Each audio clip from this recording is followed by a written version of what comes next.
Chapter 1: Islands of Mist and Mountain.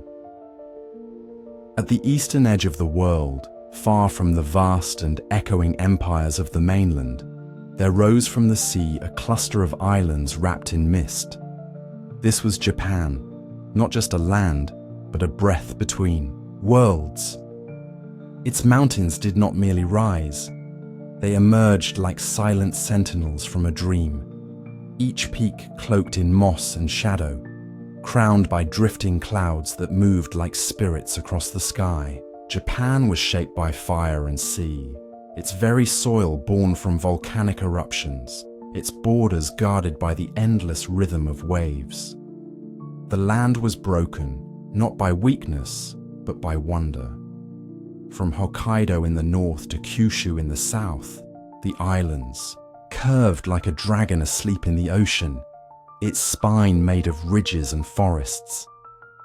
Mountain ranges cut through the terrain, carving out hidden valleys, creating hundreds of small enclaves where life grew in quiet isolation. These natural walls separated one village from the next, shaping dialects, customs, and identities as unique as the landscapes themselves. Here, unity was not forged by conquest, but by shared silence, by the stillness of the forests, the hush of the snows, the quiet shimmer of rice fields turning gold in the autumn sun. Rivers ran like silver veins through the earth, tumbling from the highlands to the sea, feeding narrow plains that hugged the coastlines. In these lowlands, life clung to the soil with devotion. Farmers planted rice in watery terraces, and in the morning light, the fields glowed like emerald silk laid out beneath the sky. The landscape seemed to breathe, pulsing with the rhythm of seasons. Cherry blossoms gave way to summer cicadas, and golden leaves surrendered to winter's hush. It was a land in motion, yet always anchored by its sacred stillness. The mountains did not separate Japan, they defined it. They shaped how its people moved, how they built, how they worshipped. In a world broken into valleys and shores, the Japanese learned to adapt to the fragments. And it was in these scattered pieces that something rare began to form, a culture shaped not by empire but by intimacy, 1,000 small worlds, each a mirror of the greater soul of Japan, a sacred solitude. Unlike China, whose vast borders opened into trade and conquest, or India, whose rivers carried the flow of many civilizations, Japan stood apart. Its solitude was not accidental, it was born from geography, then nurtured by spirit. The seas that encircled Japan were both guardians and thresholds, keeping invaders at bay, but allowing chosen ideas and technologies to arrive like whispers on the wind. From these few contacts, Japan did not become a copy of the world. It became a response to it. In its early centuries, Japan was left mostly to itself. No great empire came to rule it from afar. No armies marched across its borders. In this quiet, something deeper took root. A way of seeing life not as a conquest to be won, but a presence to be honored. The people turned inward, listening to the rhythm of the land, aligning their lives with the tides, the seasons, the stars.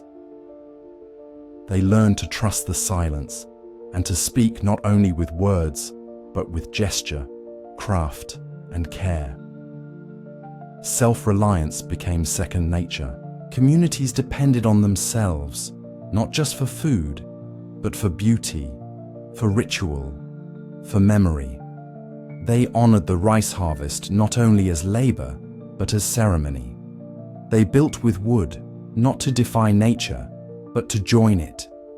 Their homes breathed with the seasons, sliding doors opening to gardens where moss grew like velvet, and where even rain was welcomed as a sacred sound. This solitude gave birth to a culture of balance, not dominance. Power was not measured by wealth, but by harmony.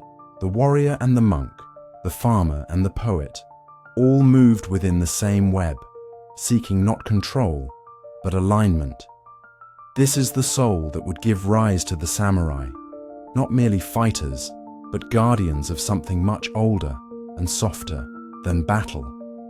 They would not just carry swords, they would carry silence, nature as ancestry. In Japan, nature was never separate from life. It was not a backdrop. It was the breath before the words. To walk through a cedar forest was to enter a cathedral of living gods. To sit beneath a cherry tree in bloom was to feel time unfolding like petals. Here, the land was not dead matter. It was alive, awake, watching. Every mountain had a spirit. Every waterfall had a name. The wind carried messages. Stones remembered. Prayers. This ancient way of seeing, where nature and spirit were one, gave birth to Shinto. It was not a religion in the way the West would define it. It had no single god, no book, no rigid commandments. It was a way of belonging. Shinto did not tell people what to believe. It reminded them what they were part of. To be Japanese was to be connected. To family, yes, but also to trees, rivers, skies. To walk in nature was to walk among ancestors. Shrines were not always grand. Sometimes they were just a rope around a tree or a small gate in a clearing. But their power came, not from size, but from placement. They stood where the spirit was already present. The Torii Gate did not lead to a temple. It marked the moment when the visible gave way to the invisible. The line between the human world and the sacred was not hard and fast. It was fluid. It was seasonal. It could be crossed by a whisper or a bow. This belief in the sacredness of nature did more than guide rituals. It shaped ethics, art, and everyday life. The craftsman bowed to his tools. The fisherman thanked the sea. Even the warrior prayed before he raised his sword. It was not fear of punishment that shaped behavior, but gratitude. To live well was to live gently, to take only what was needed, and to leave space for the divine to rest. And so, when the samurai rose in later centuries, they did not come from a culture that glorified death. They came from one that honored balance. Their code, their poise, their reverence, all traced back to this quiet truth, that the land itself was alive and watching. The shape of the invisible life on these islands was never easy. The same forces that shaped Japan's beauty also shaped its peril. Earthquakes rumbled beneath its feet, sudden and unannounced. Typhoons howled from the sea, tearing through villages and washing away harvests.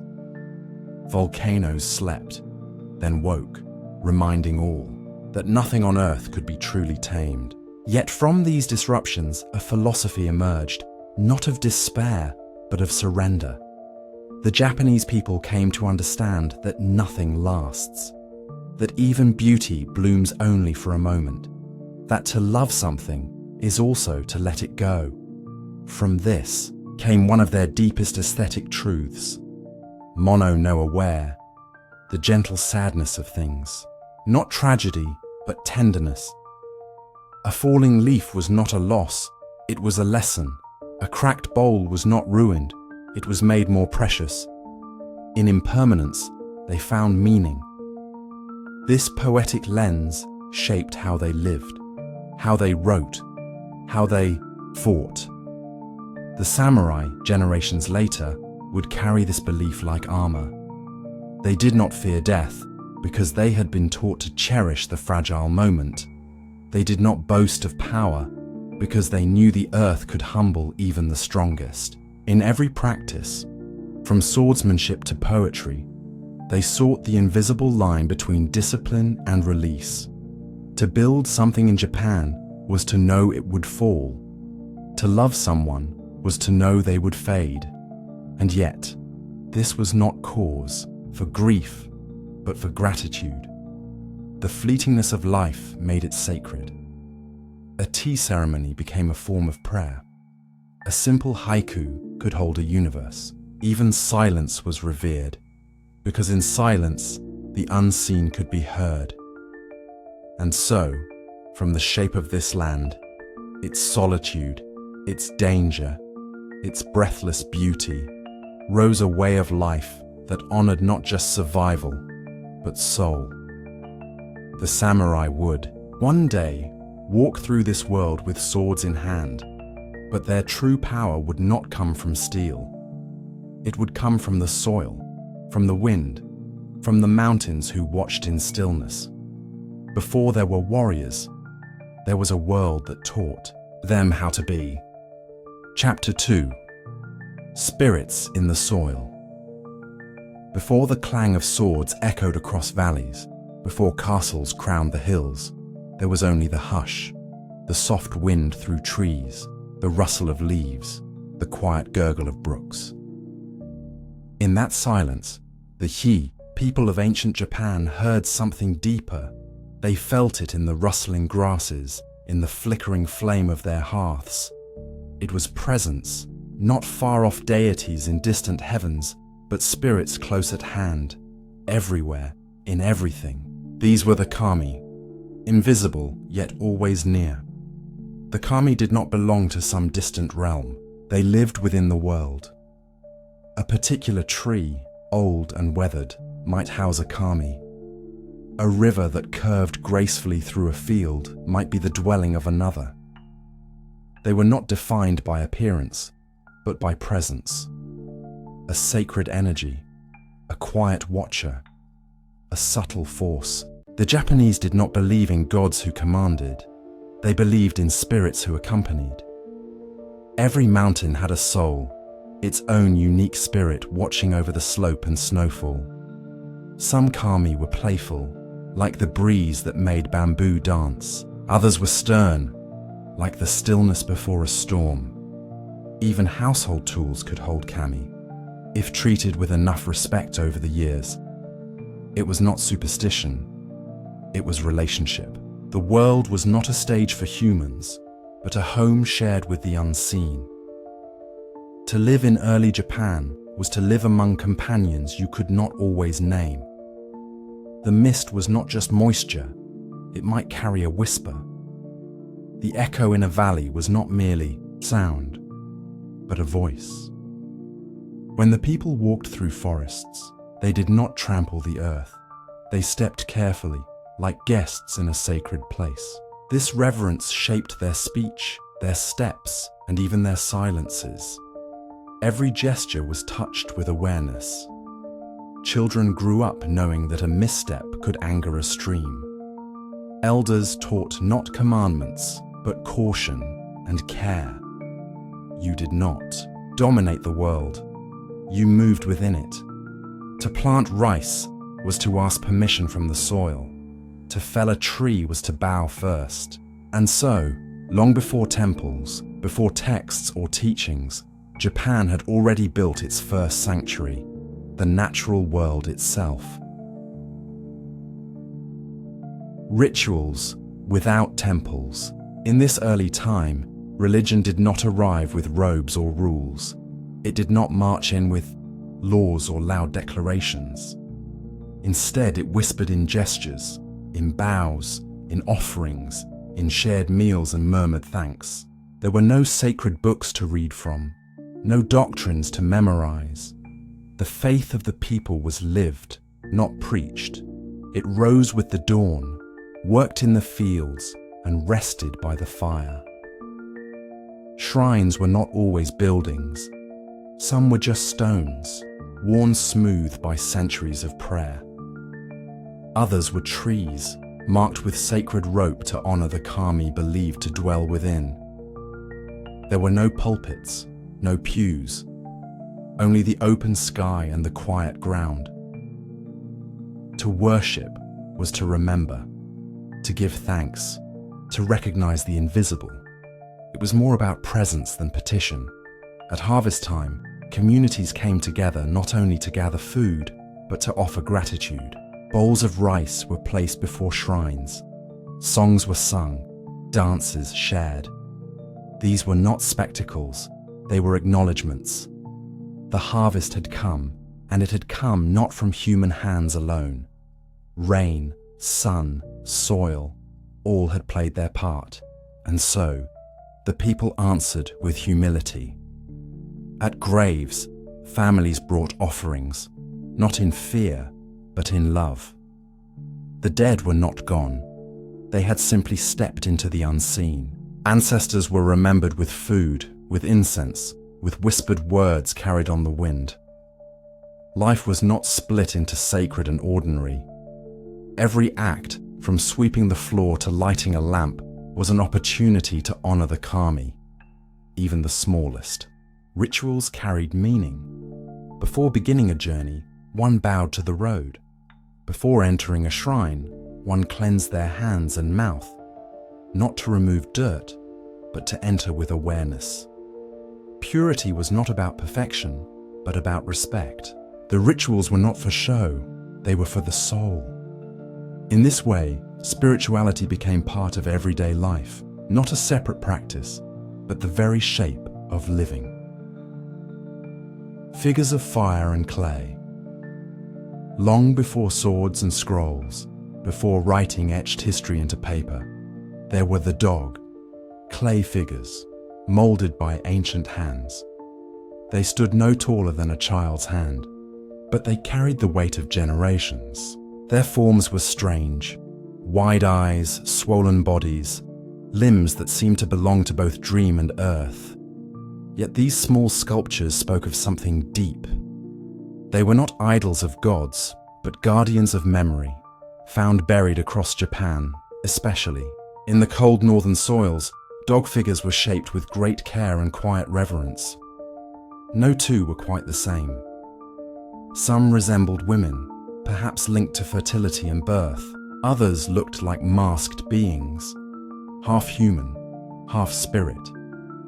The purpose of these figures is still debated, but their presence in ancient homes and graves suggests they were not simply decorations.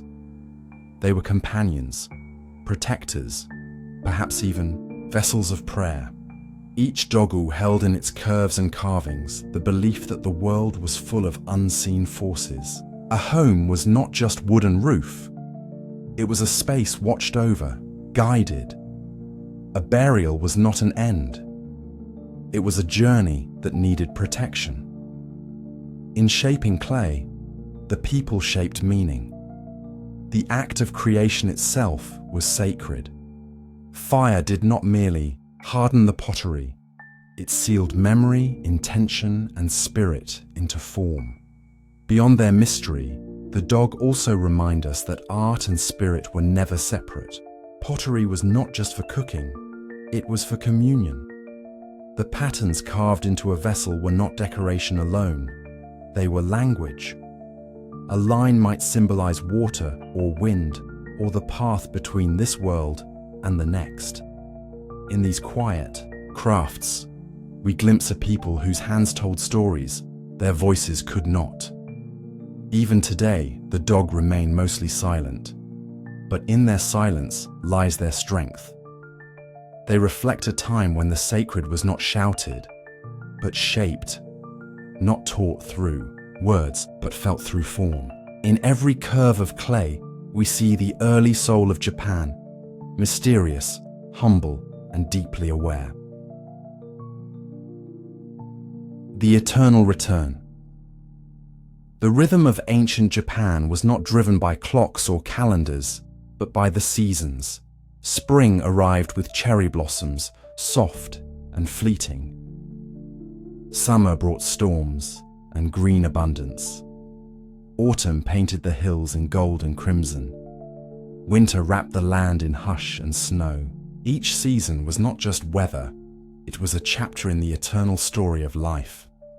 People did not mark time by numbers alone. They marked it by the bloom of irises, the hum of cicadas, the arrival of cranes. Each cycle was a return, not a repetition, but a reminder. With every planting came hope. With every harvest, gratitude. With every snowfall, stillness. Life was not a straight road to progress. It was a circle, and that circle held space for joy, loss, growth, and rest. Ceremonies followed these rhythms. In spring, offerings were made to welcome new life. In autumn, thanks were given for what the earth had yielded. Even in death, the cycle continued. Ancestors were not mourned as gone. They were remembered as present. Their spirits joined the winds, the trees, the fires. The living walked beside, the dead, and both moved with the turning of the year. This understanding of time shaped how people lived, and later, how they fought. The samurai who would rise centuries later carried with them this seasonal awareness. They knew that glory faded like blossoms, that strength, like a river, needed to bend, that endings were not failures, but returns. A warrior's code was not just about discipline, it was about alignment with nature's flow. Even the act of drawing a sword would one day echo the ancient gesture of harvesting rice. Deliberate, measured, respectful. The soul of the samurai did not begin with steel. It began with soil, with seeds, with cycles. The same hands that once shaped dogwood in time wield blades. But the spirit behind those hands remained unchanged, rooted in reverence, guided by rhythm, and always aware that every beginning contains its end. Chapter 3. The Age of Rice and Blood. The sound of the old world faded, the crack of sticks underfoot, the rustle of foraged leaves, and a new rhythm took its place. The swish of water in shallow trenches, the hush of young rice shoots, swaying in the breeze. For thousands of years, Japan had been a land of hunters, fishers, and wanderers, moving with the tide, the season, the moon. But then came the seed that changed everything. Rice. Rice was not just a plant. It was a promise of settlement, of security, of something to come back to. Villages began to form along rivers and marshes where water could be channeled and land carved into shallow pools. The people learned to bend nature to their will, not harshly, but patiently. Hills were sculpted into terraces. Streams were guided through ditches and embankments. The mountains, once silent guardians, now echoed with the labor of hands. But rice did not grow on its own. It demanded effort, long hours in mud, planting and weeding, waiting and harvesting. The work was too much for one person, or even one family. It called for community. And in that gathering of effort, new structures emerged. Someone had to organize the labor, decide when to flood the fields, when to plant, when to reap. Leadership, once informal and scattered, began to harden. Those who guided the work began to guide the people. From the fertile plains and the foot of mountains rose the first echoes of governance. Not kings, not yet, but heads of families, of villages, of tribes. They earned their place by ensuring the crops came in, the granaries stayed full, and the people were protected from floods and famine. But as the rice multiplied, so too did the power it brought. The ones who oversaw the harvest were no longer merely caretakers. They became rulers. In the soil where rice took root, so too did hierarchy. Settlements grew. So did disparity. Some ate well, others served. The fields fed the people, but they also began to divide them. Power now had a place, not in the sky or the sword, but in the water-soaked earth beneath their feet. Bronze and bone. As the fields prospered, a new glow entered the land, the shimmer of bronze. It arrived slowly, in trade and trickle, until it became part of the very language of power. Bronze bells, tall and hollow, were cast not for music, but for ritual. Their ringing marked sacred times, harvests, funerals, moments when the veil between worlds grew thin. They were symbols, not tools, proclaiming the status of those who owned them. Bronze blades soon followed. They were not yet made for combat. Their edges were dull, their bodies ornate. These swords were offerings, buried with the dead, held in ceremonies, shown as emblems of rank. Where once there were only stone and bone, now there was metal, rare, gleaming, and potent. It gave shape to something deeper, the idea that leadership was not just needed, but special, sacred, set apart. Burial mounds began to rise across the land, not simple graves, but grand keyhole-shaped tombs built with care and command. These, kofun, as they came to be known, were built not just to house the dead, but to honor them, and to announce their legacy to the living. Inside were mirrors, masks, and weapons, signs of wealth and war, but also of myth. The people who rested in these tombs were more than ancestors. They became figures of reverence. Their power did not end in death. It extended beyond, like ripples in a still pond. The mound builders left no written record, but their monuments speak clearly. Society was shifting. Wealth was being concentrated. Metal, once magical, now marked status. And death itself became a stage for power, a final, silent performance that reached into eternity. Clans among the clouds. As the villages grew into strongholds, families became forces. These were the early clans, loose at first, then more defined, like islands in the mist becoming mountains. They were bound not by paper or treaty, but by blood, by shared ancestry and shared fields. A family might trace its line to a mountain, spirit, or a mythical ancestor, and from that claim, draw strength. Clans did not yet rule nations. There were no emperors in shining halls. But these families had banners, symbols, stories, and land. They gathered around the oldest men, the wisest women, those who carried memory like flame. Their identity came from the earth, but also from the sky, from legends that floated just above the treetops. Each clan became a world of its own. They carved out territories, defended their borders, forged alliances through marriage and promise. Their leaders were not elected, they were born, and with each generation, their grip tightened. A child born to a clan leader inherited not just land, but legacy. Rule became a cycle, passed like seed from one hand to the next.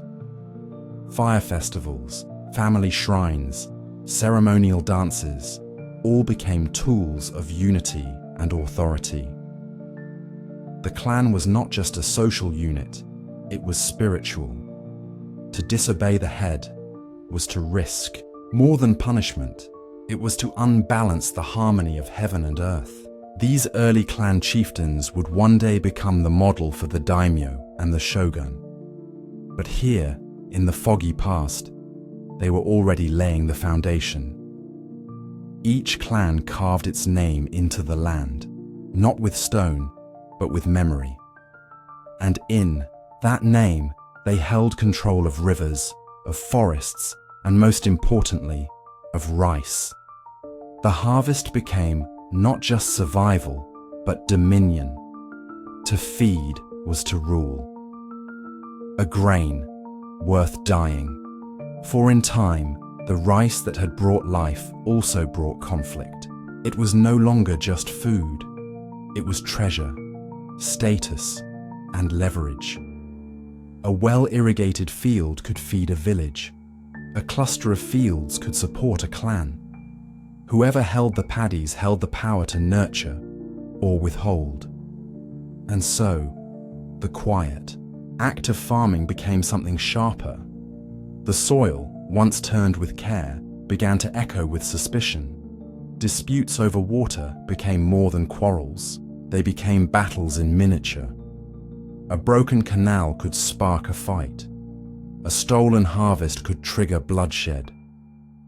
Though Japan had not yet entered full-scale war, its direction was clear. The ground had tasted sweat, and it was beginning to crave more.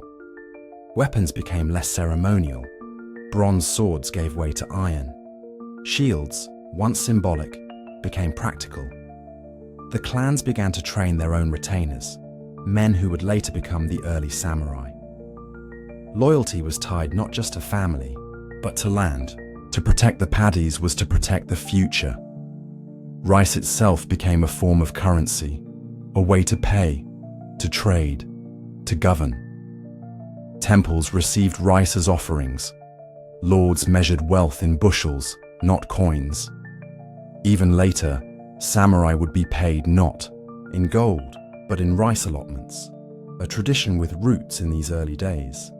And though bloodshed was still rare, its shape was forming. The tools of farming, sickles, spears, fire, all began to serve dual purposes. The same man who planted rice could defend it. The same canal that watered crops could flood an enemy's field. The age of rice had laid the groundwork for a new era, one in which honor, duty, and power would take on sharper forms. But for now, the land remained mostly quiet. The sun still rose over misty hills. The rice fields still glowed with green. Yet beneath the surface, something stirred. The beginning of a long and tangled tale. The samurai were not yet born, but their world was taking shape, row by row, mound by mound, grain by precious grain. Chapter 4. The Yamato Flame. As dawn crept over the mountains of early Japan, it bathed the land in golden quiet. In this sacred light, the Yamato clan began to rise, not as mere rulers, but as something more. Where others claimed land, they claimed origin. Where others fought for harvests, they held the sun. Their story began not in conquest, but in the heavens, where the goddess Amaterasu, radiant, serene, and eternal, watched over the world. The Yamato traced their line to her, the sun goddess, whose warmth gave life and whose brilliance banished darkness. This divine ancestry was more than myth. It was a declaration. The Yamato did not take power. They inherited it. Their right to lead was not voted or seized. It was written in the sky. Each emperor was not just a ruler. He was a bridge between the sacred and the earthly. To follow him was to walk in harmony with the heavens. Amaterasu, the Shinto goddess of the sun, was said to have sent her descendant to the earth bearing the symbols of sovereignty, the mirror, the jewel, and the sword. These were not merely ornaments, but emblems of divine trust. They carried the light of heaven into the mortal world, and at the center of that world, the Yamato placed themselves. This connection to the divine set the Yamato apart.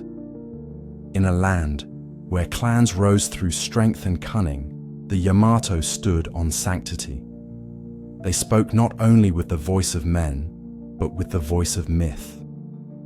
Their lineage became the thread that wove Japan's spiritual and political fabric into one. Where others ruled by force, they ruled by origin. And that origin was the light itself, a crown of alliances. But even the sun needs support to shine across the land. The Yamato knew that divine claim alone could not calm disputes or plant rice. So they turned not just to myth, but to marriage, diplomacy, and war. Their court became a place of gathering, not of all at once, but piece by careful piece. Rival clans, once scattered and proud, were brought close through soft gestures and sharp strategy. They offered positions instead of threats. A chieftain who resisted might lose his fields, but one who joined the Yamato court would gain a title, perhaps even land beyond his own. His children might marry into the central line. His banners might fly beside the Yamato standard. It was not peace in the modern sense, but it was unity, one built from quiet agreements and calculated trust. Marriage was as much a tool of state as sword or seal. Sons of Yamato married daughters of distant provinces. Daughters were given to powerful allies, binding the court to the countryside. These were not fairy tales. They were threads, carefully knotted to create a single robe of rule. Beneath the court's ceremonies, a map of power was being drawn, one marked not by borders, but by names. Still, the Yamato did not rely only on affection or lineage. They kept warriors near. The court was wrapped in silk and incense, but behind, the doors were men of iron. Armor was hidden beneath robes. Spears stood behind pillars. The rituals dazzled, but the steel ensured silence. In this balance between ritual and readiness, the Yamato secured their place. Both admired and obeyed. And so, a new kind of rule began. Not tribal, not wild, but imperial. Soft on the surface, firm underneath. The Yamato crown was not just worn, it was woven from trust, from blood, and from the careful art of bringing others close without letting them grow too strong. The mirror and the sword, at the center of Yamato power, were not just people, but symbols, the sacred regalia. Each one told a story older than memory, a story that shaped the soul of the nation. The three treasures, the mirror, the sword, and the jewel, were said to have been given by the gods to the first emperor's ancestor. They were not only symbols of rule, they were lessons. The mirror was Yata no Kagami. It was more than an object of reflection. It represented truth.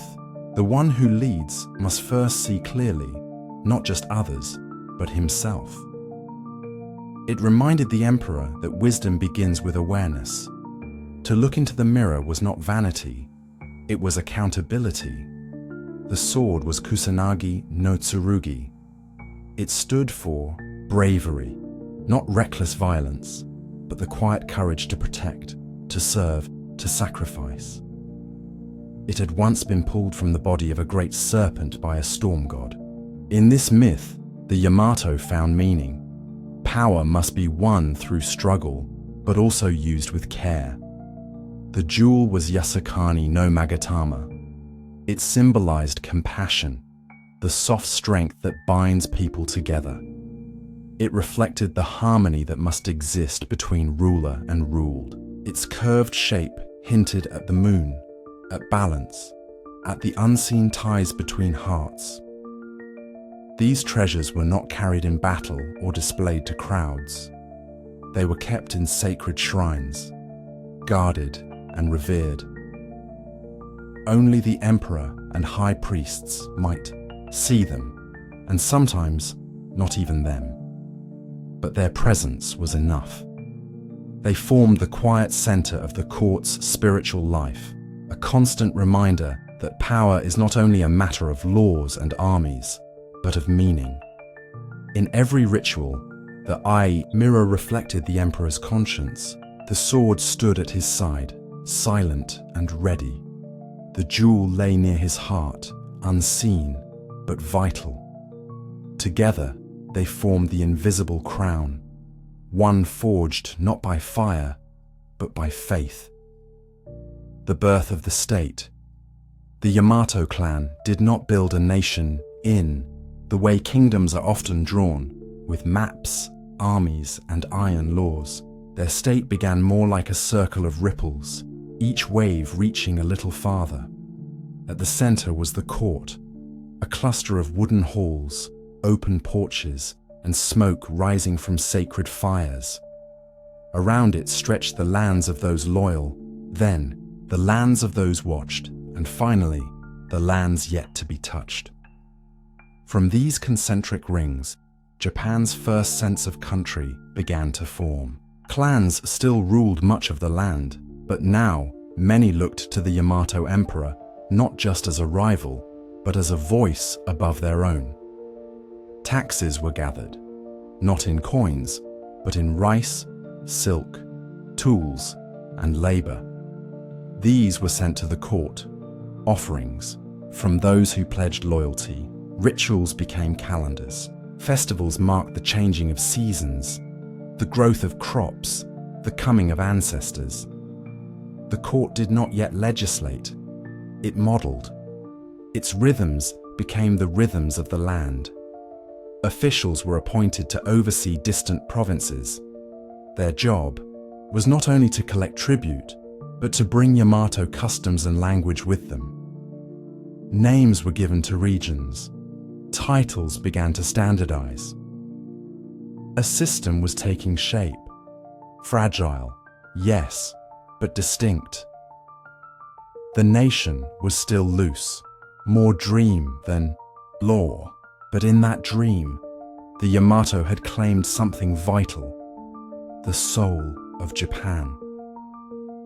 From a world of scattered banners, they had drawn a center. From a land of voices, they had created a melody. The emperor no longer needed to rule by presence. His voice was enough, carried through messengers, songs, rituals.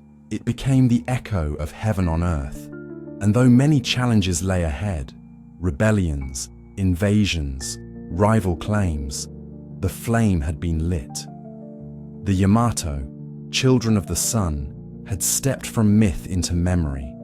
They had turned belief into governance, spirit into structure, and land into lineage. From here, Japan would rise, not just as a place on a map, but as a living idea. Chapter 5. The Arrival of the Buddha. Long before the sound of temple bells echoed across the valleys of Japan, the mountains knew only the wind, and the forests whispered in the tongue of the kami. Life flowed according to nature's rhythm, the cycles of harvest and snowfall, the presence of unseen spirits in stream and stone.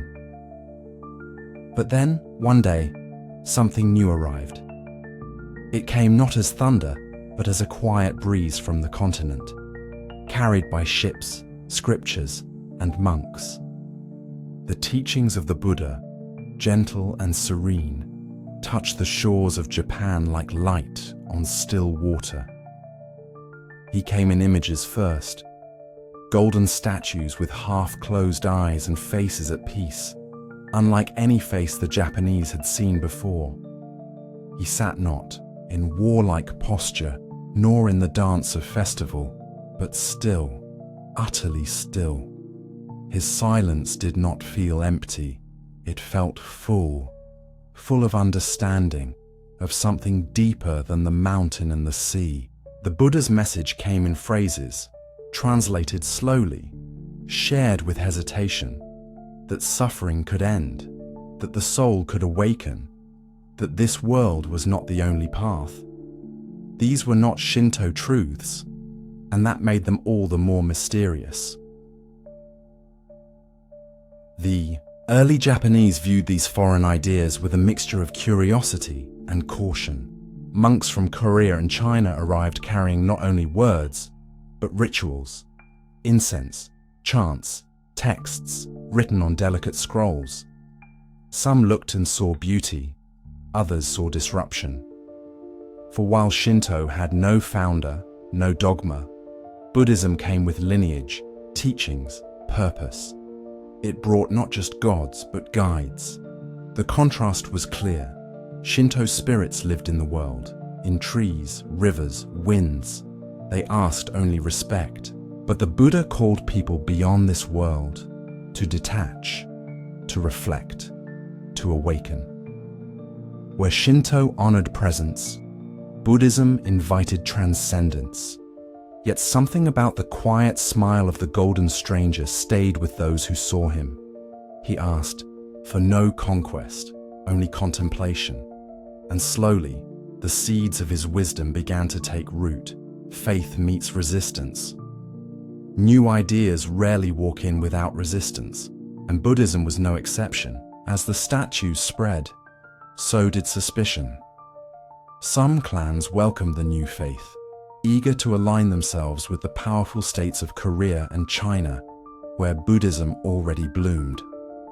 Others held tightly to the old ways, to the kami, to the mountain shrines, to the rituals performed under sky and tree. They saw the monks not as messengers, but as intruders. Temples were raised with intricate care, wooden halls echoing with foreign prayers. But some of these were soon burned, their walls seen as symbols of betrayal. The land trembled with uncertainty. Was this golden faith a gift or a threat? Could one revere both Buddha and the kami, or must a choice be made? At the heart of this tension were the clans, great families whose roots were deep in native soil. To them, belief was more than private devotion, it was public power. Embracing a new religion meant reshaping not just spirit, but structure.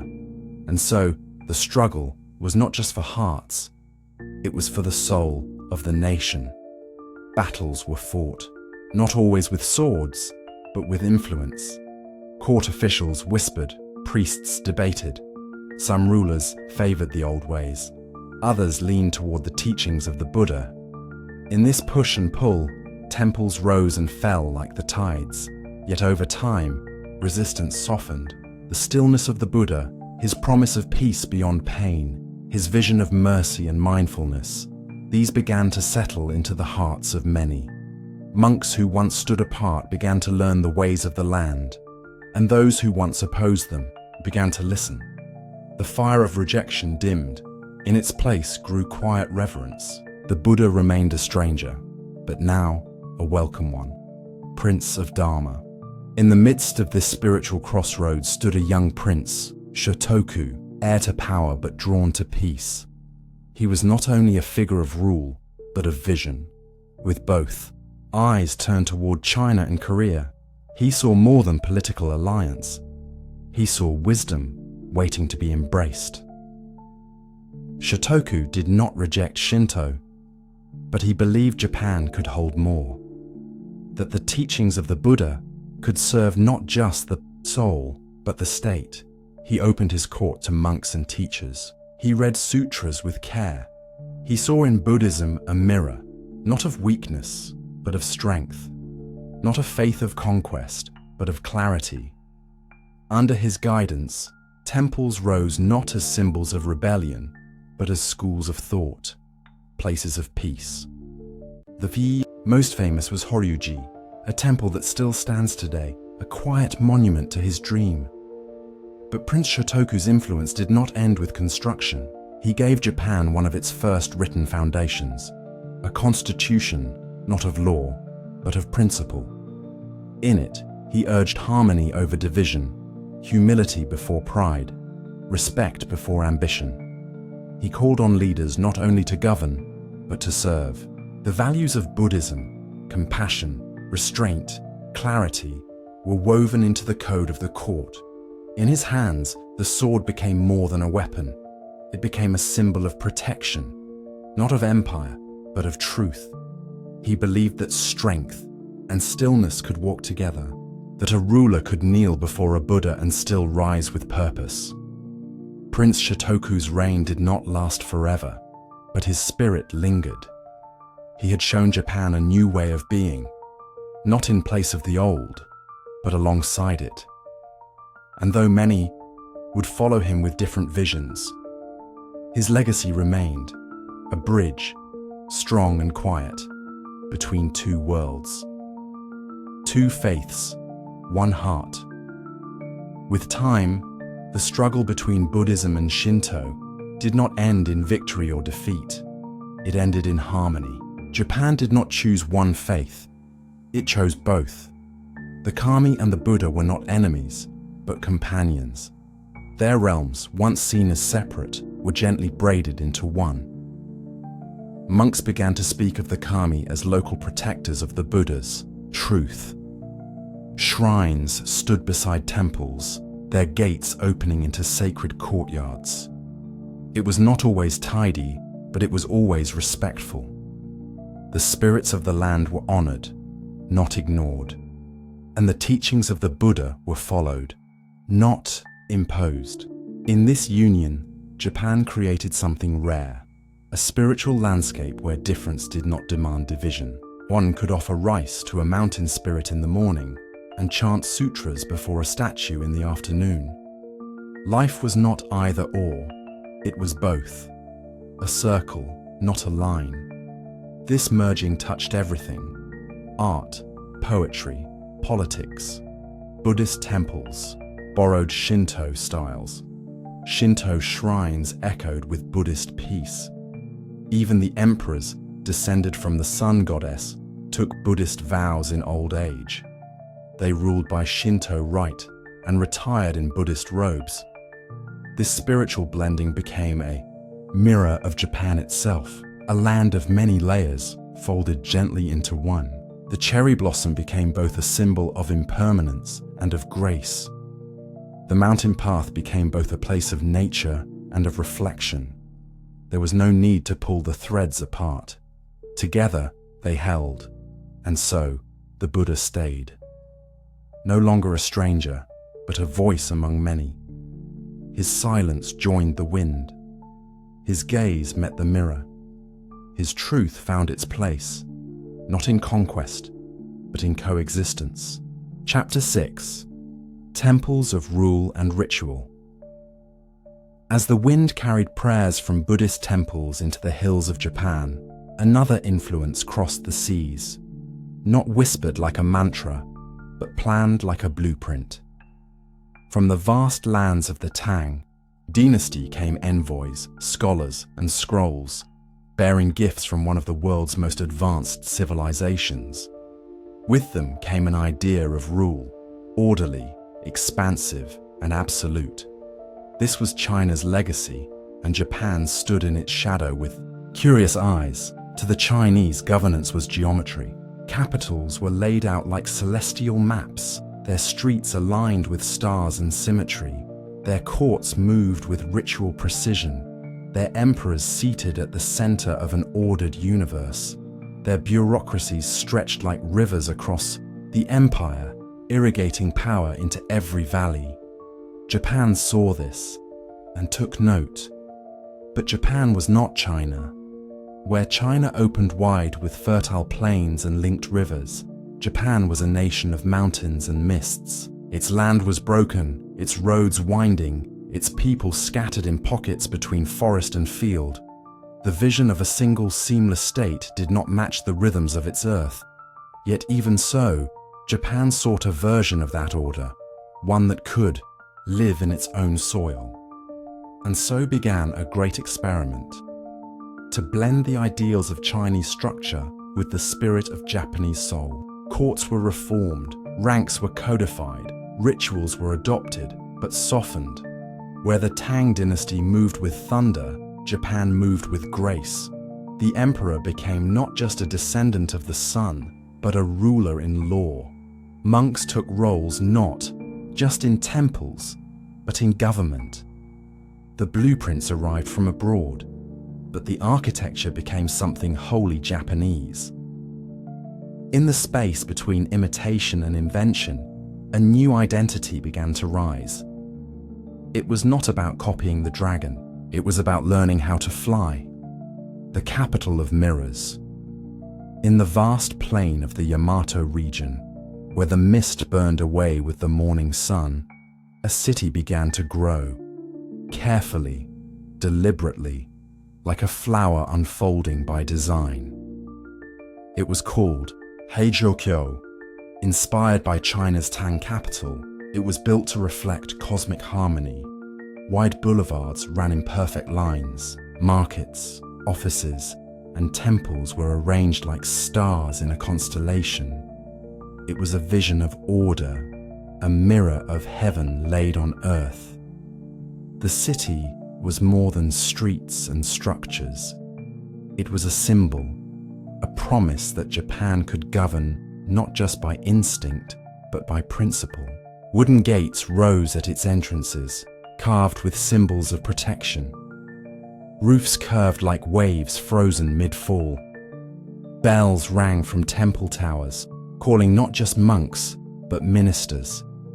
Bureaucracy, once a scattered concept, began to settle into scrolls and schedules. Titles were given, duties assigned. The emperor's court now had a home, stable, visible, proud.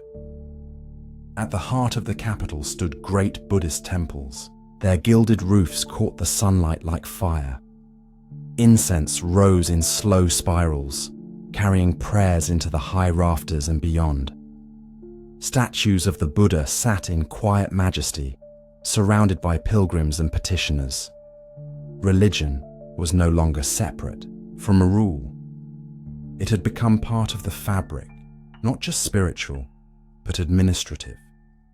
Monks became scholars, translating Chinese texts, advising on law, maintaining records. The temple became a school, a court, a symbol.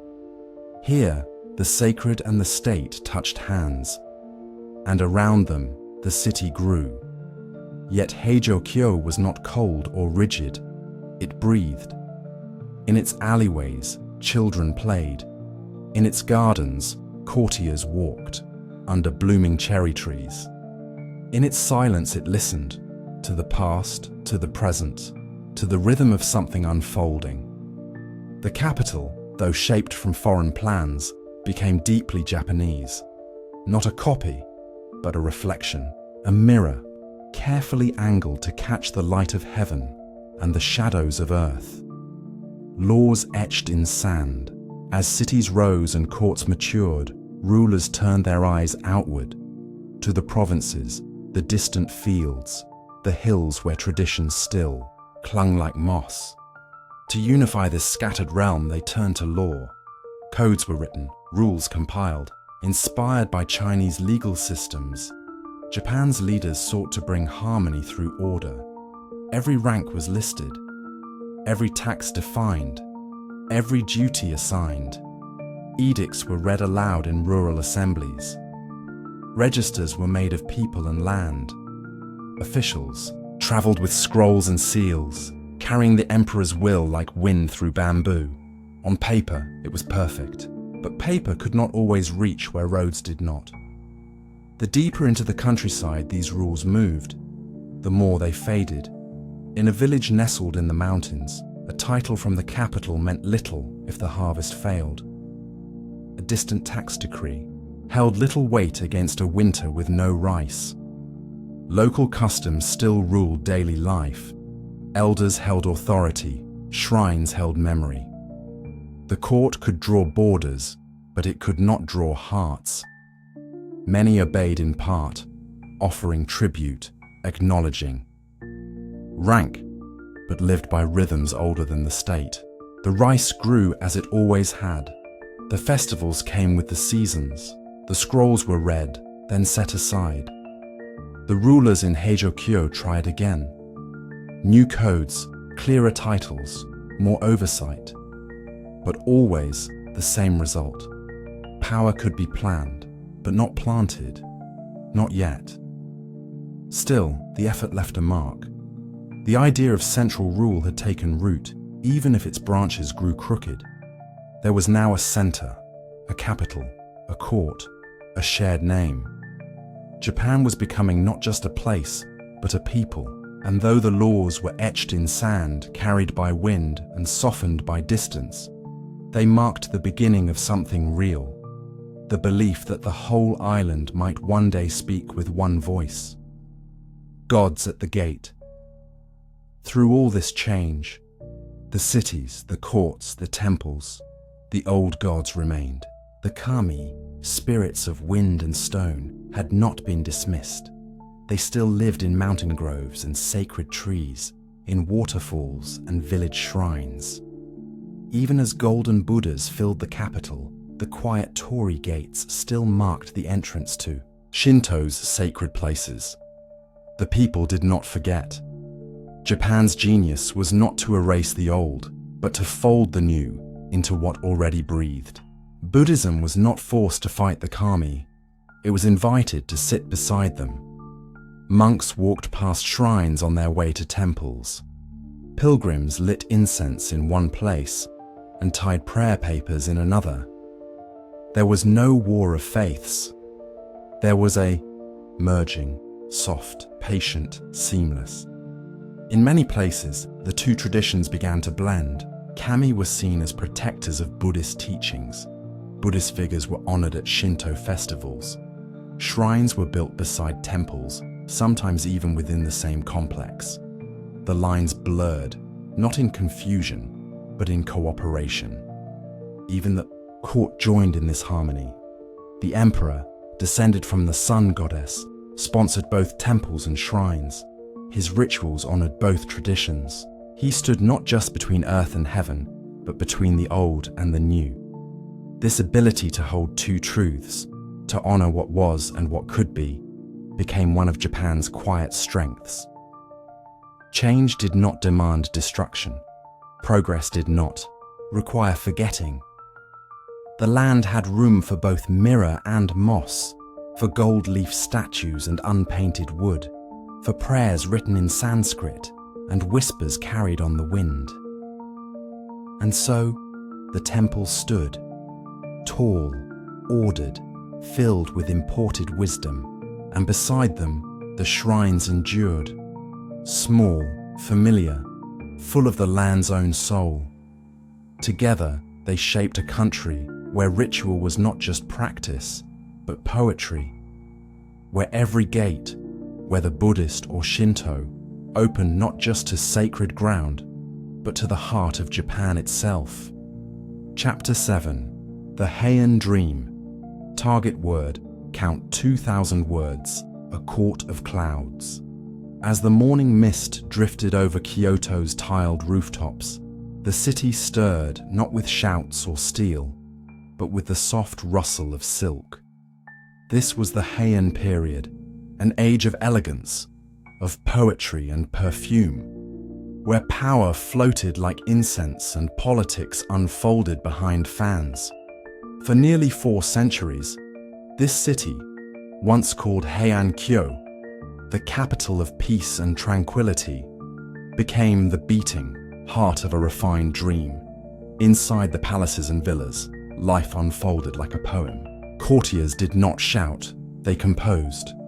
Decisions were made with gestures, letters, glances. Robes were layered in seasonal colors, chosen with precision to reflect mood, occasion, and nature's rhythms.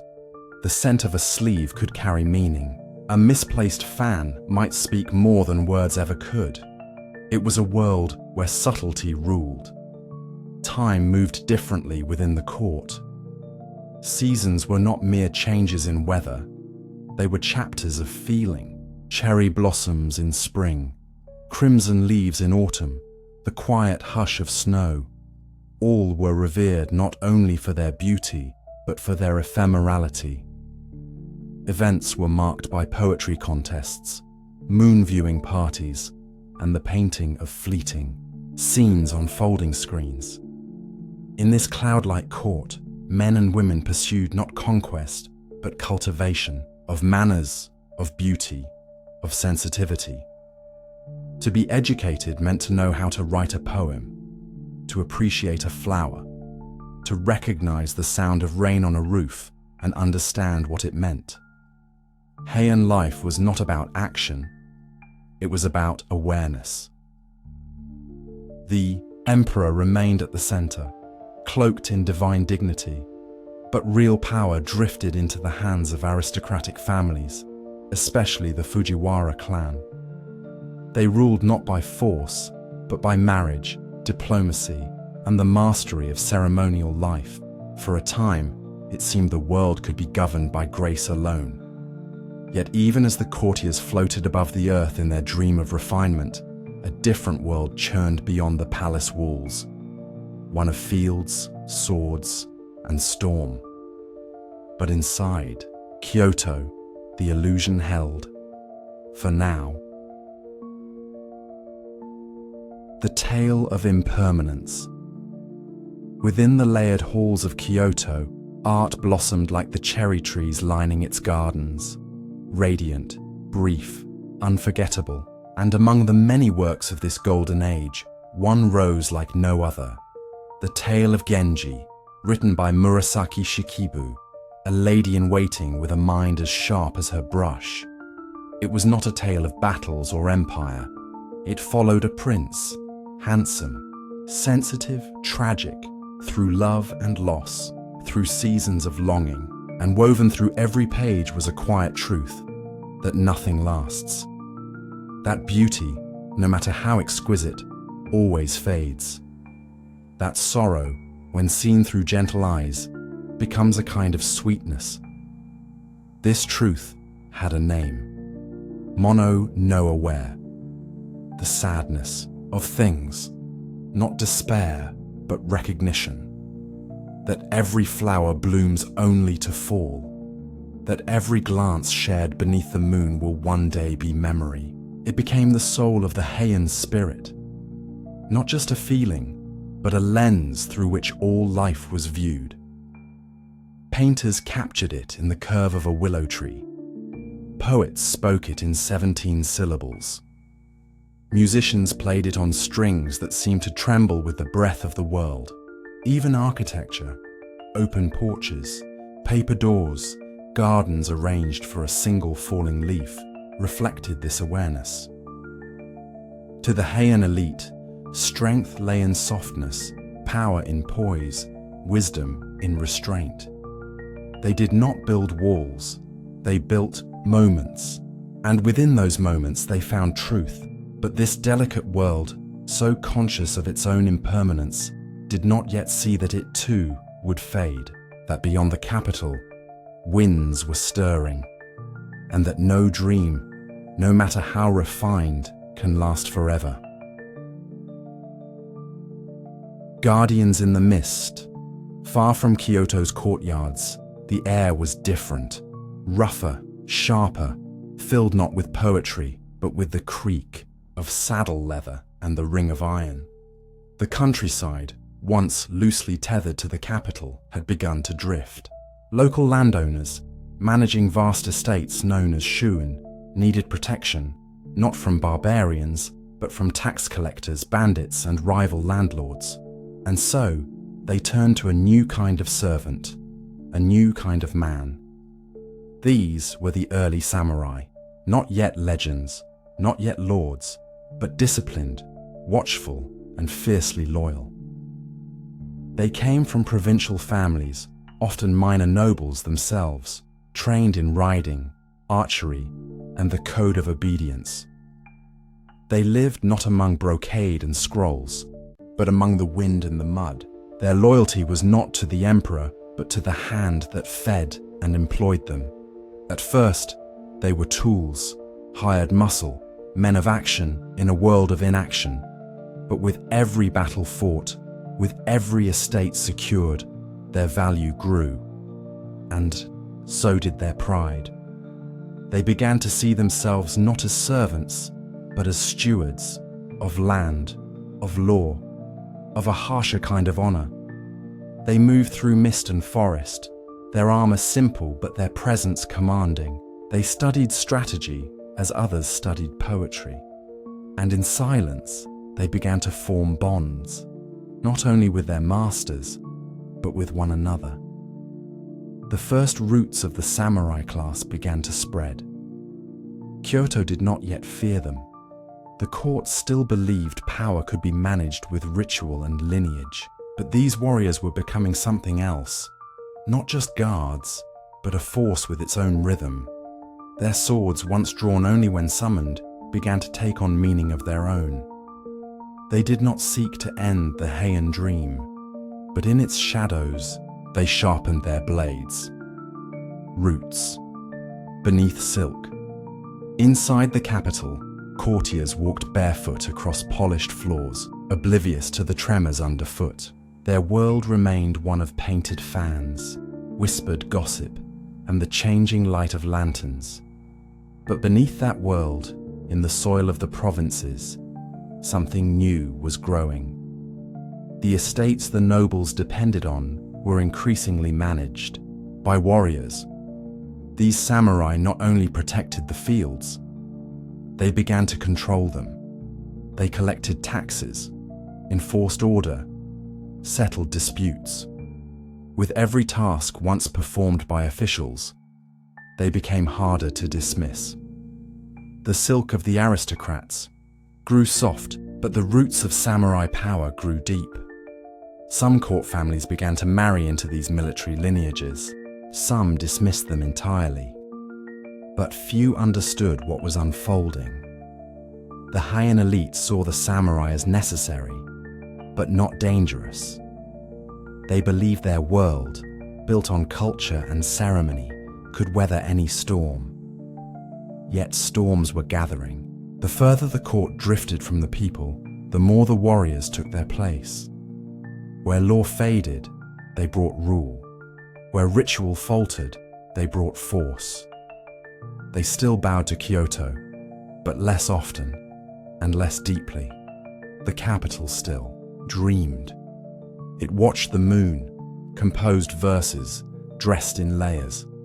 But the land had changed. The silence of gardens could no longer drown out the sound of horses in the distance. The Heian dream had been a long one, gentle, luminous, filled with beauty. But dreams, like flowers, bloom only for a season. Beneath its petals, the roots of a new age were already pushing through the earth. Chapter 8: War on Sacred Ground. The court of Kyoto, once so delicate and refined, had begun to lose its grip. The petals of Heian elegance still clung to the capital, but the fragrance was fading. Behind embroidered screens and beneath layers of silk, the nobility drifted in ritual and romance, blind to the storm building beyond their gardens. And in that distance, in the mountains and provinces, in the shadow of rice fields and roadside shrines, the clans prepared. Among them, one clan stood at the peak of power, the Taira. Proud, bold, and seasoned in warfare, they had once served the court as protectors. Now they ruled it in all but name. Their leader, Taira no Kiyomori, wielded both blade and influence. He filled the court with his kin, built temples in his name, and elevated his grandson to the imperial throne. The Taira had risen from warriors to kings in all but title. Their banners fluttered over Kyoto like a second sun. But shadows do not forget. And in the darkness of defeat, the Minamoto clan endured. Once crushed and scattered, their name lived on in distant provinces, in whispers passed between swordsmen, in stories told beside fires, in sons trained not in poetry but in patience. The Minamoto were not gone. They were waiting. Old wounds began to bleed again. Alliances shifted. Loyalties cracked. The court, soft and divided, could no longer keep the peace. Tension turned to rumors. Rumors turned to calls. Calls turned to banners. White for the Minamoto, red for the Taira. Across rivers, roads and rice fields, rebellion awakened. What had begun as politics became prophecy. The age of courtiers had met its limit, and in its place rose warriors with long memories, short mercy, and a hunger to reclaim what was once theirs. The Genpei War had begun, not as a moment, but as a tide that would wash through sacred ground. The sound of horse and bow. It began with skirmishes, sharp, sudden, brutal. Raids on estates, clashes on riverbanks. But soon, the war spread like wildfire, consuming valleys and mountains alike. The land of Japan, once divided by dialect and distance, now burned with the same fire, clan against clan, sword against sword. Unlike the wars of later centuries, These battles held a haunting beauty. Samurai rode into the field not as nameless soldiers, but as individuals, each bound by honor, code, and tradition. They announced their names before combat. They called out their lineage, their deeds, their devotion. To die without introduction was to vanish in shame. Even death was an art. They fought first with the bow, long and curved, held high on horseback. Arrows whistled through misty forests, struck with silence. Then came the sword, drawn close, clean, final. Duels unfolded not as chaos, but as theater. The battlefield a stage, the blade a brush, painting strokes of blood and honor. Temples once meant for prayer became fortresses. Bridges, once paths of peace, were pulled apart or fought over with grim precision. The land itself became sacred no longer for serenity, but for sacrifice. Kyoto wept in silence as its outer provinces turned crimson. Children were carried away, villages abandoned, and still the banners waved. There was a rhythm to this destruction, a kind of ritual in the chaos. It was not a war of cruelty for its own sake, but of pride, duty, and deeply rooted vengeance. Every arrow loosed, every standard raised, echoed with history. And yet, with every clash, the old world slipped further away. The samurai had stepped from the margins into the center, and they were not merely fighting for power, they were fighting for a new kind of Japan. The Sea of Sorrow. The war found its final breath not on a field, but on the sea, off the coast of Dan no Ura, where waves whisper secrets and tides shift like memory. The fleets gathered. It was the spring of 1185. Mist clung to the water. Wind carried the scent of salt and fate. The Taira, now desperate, carried with them the child emperor, Antoku, a symbol of their sacred claim. Ships filled the bay, red banners against grey skies. The Minamoto, patient and prepared, had learned from the land. Now they ruled the sea. Arrows filled the air like rain. Oars cracked. Warriors fell into the ocean, their armor dragging them into silence. As the tide turned, literally as the currents changed, the advantage shifted. The Minamoto gained the upper hand. The Taira line broke. In the chaos, the court nobles saw their end, and with them, the young emperor. Carried in the arms of his grandmother, he was led to the edge of the boat. With a prayer and a jewel, one of the sacred imperial regalia, they slipped beneath the waves. The sea swallowed history that day. Not just lives, but symbols. The Taira were no more. The emperor was gone. What began as a feud had become a transformation. What ended as tragedy opened a new door. Dan no Ura became more than a battle. It became a requiem for an age, for a dynasty, for a vision of power held by courts and cloaked in poetry. The sea did not judge.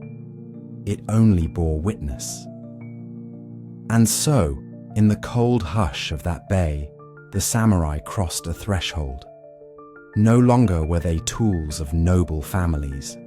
They were now the authors of the nation's fate. A warrior's throne from the ashes of the war rose a man not crowned, but armored. Minamoto no Yoritomo, calm, calculating, unrelenting, returned not to Kyoto, but to Kamakura, a quiet coastal town far from the softness of the capital. There, he built something new. Not a palace of poetry, but a seat of power shaped by discipline, steel, and vision. He did not claim the imperial throne. The emperor remained in Kyoto, distant and divine. But Yoritomo claimed something just as potent, the authority to govern in his name. The title was Sei Taishogun, Great General for subduing the barbarians. It was a formality, perhaps, but in that formality was a revolution. For the first time in Japan's history, true power shifted away from the court and into the hands of the warrior class. The shogunate was born, not as a palace, but as a military government. Kamakura became its heart, a city of order, not ornament. The samurai who had bled for their clan now found purpose in politics. A new code emerged, not written on scrolls, but etched in loyalty and consequence. The nobles in Kyoto still held titles.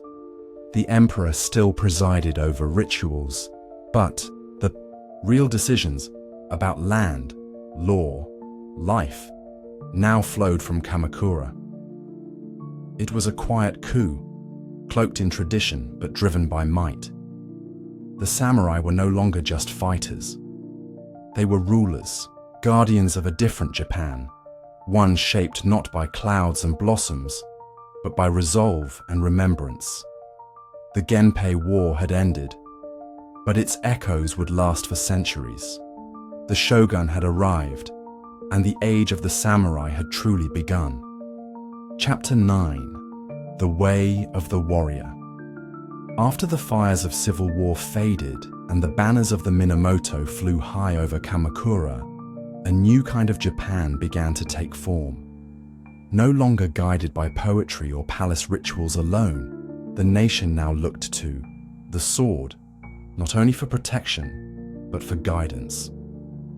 In this new era, the samurai rose not simply as fighters, but as moral pillars, bound by something deeper than strategy or strength. They followed a path carved from centuries of hardship, reverence, and devotion, a path called bushido, the way of the warrior. At the heart of this way was loyalty, absolute, unwavering, final. A samurai's life was not his own. It belonged to his daimyo, his lord, his master. To serve him was not a job. It was the highest expression of faith. Even beyond family, even beyond the self, the bond between warrior and lord stood sacred. To question it was dishonor. To betray it was ruin. But this loyalty was not blind. It was conscious, chosen, and cherished. It shaped how a samurai stood, how he fought, how he bowed, and how he died. He carried it like a second blade, unseen but always present. Every command from his lord, every task assigned, was accepted with resolve. Whether guarding a village, delivering a message, or leading a charge, the samurai moved not as an individual, but as an extension of his master's will. When a lord fell, the samurai did not look for new employment. He grieved, and often he followed. History holds stories of retainers who, upon learning of their lord's death, took their own lives as an act of eternal service, a final, solemn expression of the bond they could not abandon. In their eyes, loyalty did not end with breath. It crossed into death. In the calm before battle or in the hush after it, this devotion echoed like a prayer. Bushido was not only about living well, it was about dying right. And to die with honor in the name of one's lord was to become eternal in memory. Death without fear. Honor could not be borrowed. It had to be lived. And, if needed, it had to be died for. In the world of the samurai, death was not the end of honor, but the ultimate test of it. And in this test, the warrior had one final act, one final choice to redeem or affirm his soul. It was the practice of seppuku. Seppuku, sometimes known in the West as harakiri, was not a punishment alone. It was a rite, one of dignity, purification, and truth. When a samurai had failed, or when he faced disgrace, he was not stripped of honor. Instead, he was given a chance to reclaim it, to show that courage was not in survival, but in self-mastery. With his blade, often a short ceremonial dagger, the samurai would kneel, breathe, and draw it across his own abdomen. It was painful, deliberate, sacred. In the eyes of his peers, this act did not mark a loss. It marked a triumph. The man who could end his life by his own hand, calmly, consciously, with resolve, had not been broken. He had risen beyond fear. Often, a second, a trusted companion, stood nearby. His role was to end the pain swiftly after the first cut, beheading the fallen with a clean strike. This was not mercy in shame, it was mercy in honor, granted only to those whose courage had already been proven. Seppuku was not taken lightly. It was not forced casually, but it was embraced as a final form of expression, an exclamation mark on a life lived with integrity. In letters left behind, in poetry written just before the blade, the samurai spoke of duty, of beauty, of the path they had followed. And though it may seem distant to modern eyes, for the samurai, this act was not madness, it was clarity. In facing death, they showed the world who they truly were. In choosing the moment, they turned tragedy into legacy.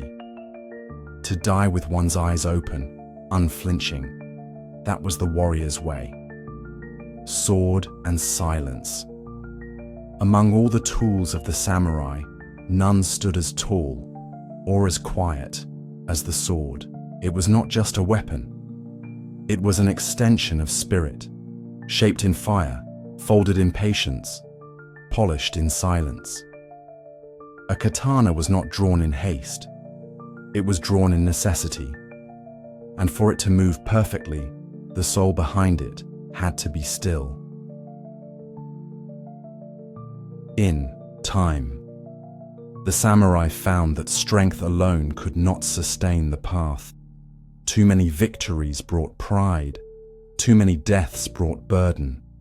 And so, a new influence entered their world, not in shouts or decrees, but in whispers. Zen. Zen Buddhism, with its quiet temples and meditative halls, offered something the battlefield could not: stillness. It did not demand worship. It asked for presence. It taught that the mind must be as clear as a polished blade, as rooted as a pine tree in the snow. Through Zen, the samurai learned to breathe before they struck, to watch the wind, to feel the ground, to act from intuition, not anger.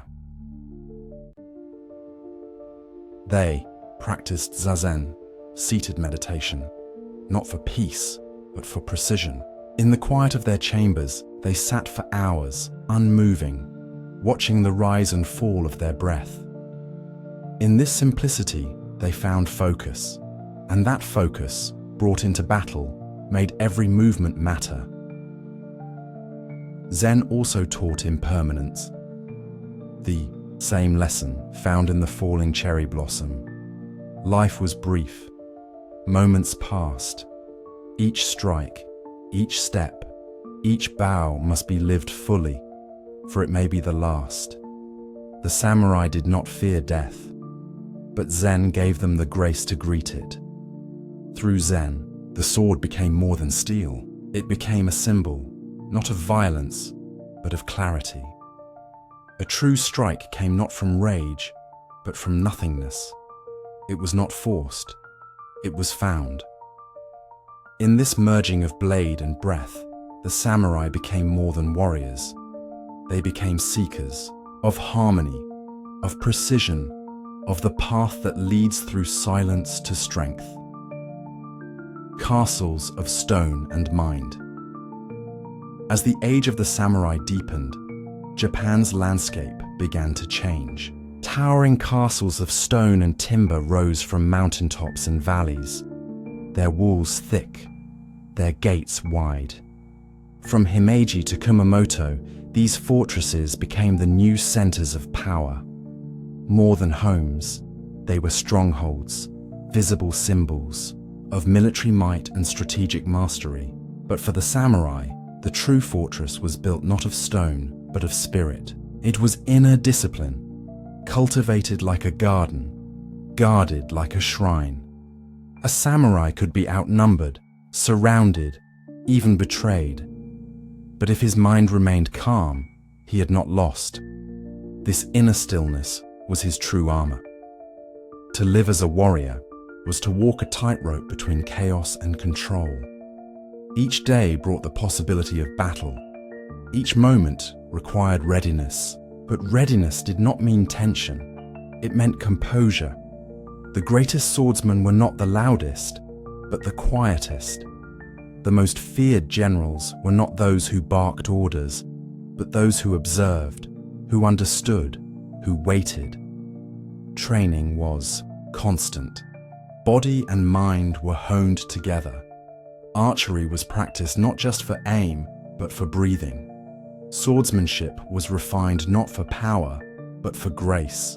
Even calligraphy, even tea ceremony became part of the discipline, each gesture reinforcing poise, awareness, presence. In battle, a single heartbeat could change fate. And so, the samurai prepared their hearts to stay steady, even when the world fell around them. This was their true castle, a mind unshaken, a soul rooted in its path. And when the day ended, whether by moonlight or firelight, they returned to their chambers, to reflect, to meditate, to prepare again. For tomorrow, another call might come, and when it did, they would rise, calm, clear, and ready. The samurai was not just a man with a sword, he was a monk in armor, a warrior with a code, a human being shaped by storms, yet guided by stillness. Chapter 10. Winds that saved a nation. The 13th century dawned with a quiet stillness over Japan. Temples echoed with chants, castles stood firm against time, and the samurai sharpened their blades not in war, but in training. The land was calm, but beyond the sea, a force unlike any Japan had ever known was gathering. It moved not with stealth, but with certainty. Not in fragments, but in waves. It was the Mongol Empire, vast, relentless, and seemingly invincible. At its heart was Kublai Khan, grandson of Genghis Khan, and ruler of an empire that stretched across China, Korea, and the steppes beyond. He had conquered kingdoms, silenced empires, and now turned his gaze eastward, to the islands of Japan. He did not come with treaties. He came with demands. Letters arrived at the court in Kamakura urging submission. When met with silence, Kublai responded not with words, but with ships. In 1274, the first Mongol fleet approached the shores of Kyushu. It carried not only warriors, but an entirely different way of war. The Japanese were accustomed to single combat, honorable duels where names were declared and death was personal. The Mongols came as one body, a machine of conquest. They used thunder-crashing firebombs, poison-tipped arrows, and disciplined formations that shattered the samurai's expectations. The invasion was a nightmare of noise and fire. Mongol horses trampled fields, their drums drowned out prayers. And yet, despite the chaos, the Japanese held. They pushed back, they bled. But even as they fought, they saw the scale of the threat, an enemy whose strength came not only from the sword, but from overwhelming coordination. It was not just a battle for land, it was a battle for survival, for Japan's very identity. As the sun dipped below the horizon, the samurai looked to the sea and wondered if this would be the last time the wind belonged to them. The storm speaks. Then the wind began to rise. At first, it was a whisper, a shift in the breeze, but it grew quickly, pulling at robes, shaking temple bells, driving waves against the hulls of the foreign fleet. The Mongol invaders, unfamiliar with the sea's mood, had anchored in the open, vulnerable, exposed. The storm did not wait. It fell upon them with a fury that no sword could parry. The sky turned black. Thunder cracked over Kyushu like the drums of a forgotten god. Waves towered, churned and struck. Ship after ship was smashed against rock and reef. Flames burst from splintered hulls as firebombs, once meant for conquest, ignited the invaders' own decks. Warriors screamed, not in rage, but in fear, as their armors dragged them beneath the waves. And then, silence. Morning came. The tide carried broken masts and fallen men onto the sand. Of the mighty fleet that had threatened the heart of Japan, only fragments remained. To the samurai, it was no accident. It was not coincidence. It was kamikaze, the divine wind, a gift from the gods. Proof that Japan was protected not just by swords, but by heaven itself. Temples rang their bells in gratitude. Monks bowed to the shore. Children were told of the wind that answered prayer. But the wind did not bring peace. It brought warning. Kublai Khan would not accept defeat. In 1281, he returned, this time with an even greater force. Thousands of ships, hundreds of thousands of soldiers. And again, they landed. Again, they fought. The samurai stood tall, their tactics improved, their resistance sharper. And again, just as before, the sky darkened, the sea rose, and a second storm struck. This time, it was even stronger, the destruction even greater. The Mongol fleet was torn apart, scattered like leaves on a river. The gods, it seemed, had spoken once more. The kamikaze was not just a storm. It became a story, a memory woven into the soul of Japan, fierce, sacred, unforgettable. Victory without triumph. The Mongols had come with fire, and they left in silence. But the silence they left behind was not peace. It was heavy and filled with questions. The samurai had fought bravely. They had given everything, their time, their strength, their brothers, their sons. And yet, when the smoke cleared, there was no land to claim, no titles to inherit. The enemy had brought destruction, but not spoils. The war had been for survival, not for gain. Traditionally, samurai earned wealth and status through conquest. Victories brought rewards. But in the wake of the Mongol invasions, there were no new provinces, no captured fortresses, no redistributed wealth. The warriors returned to their homes exhausted and empty-handed. Some had mortgaged their farms to pay for armor and horses. Others had left their fields fallow. Now, with no compensation, they faced poverty. Worse still, the shogunate, strained from organizing two massive defenses, had little to offer. Kamakura, once the center of strength, now whispered promises it could not keep. Officials delayed payments. Lands were reassigned. Loyalty, once the beating heart of the samurai code, began to fray. Some warriors questioned the value of their sacrifice. Others questioned the system that demanded obedience but offered no return. And in this quiet disappointment, something shifted. A new awareness emerged that the structures once held sacred were not infallible. The samurai still bowed, still trained, still followed orders, but inside, the certainty that had once defined them had begun to fade. They had won, and yet they felt forgotten. Victory, they learned, could be hollow. The cracks in the order.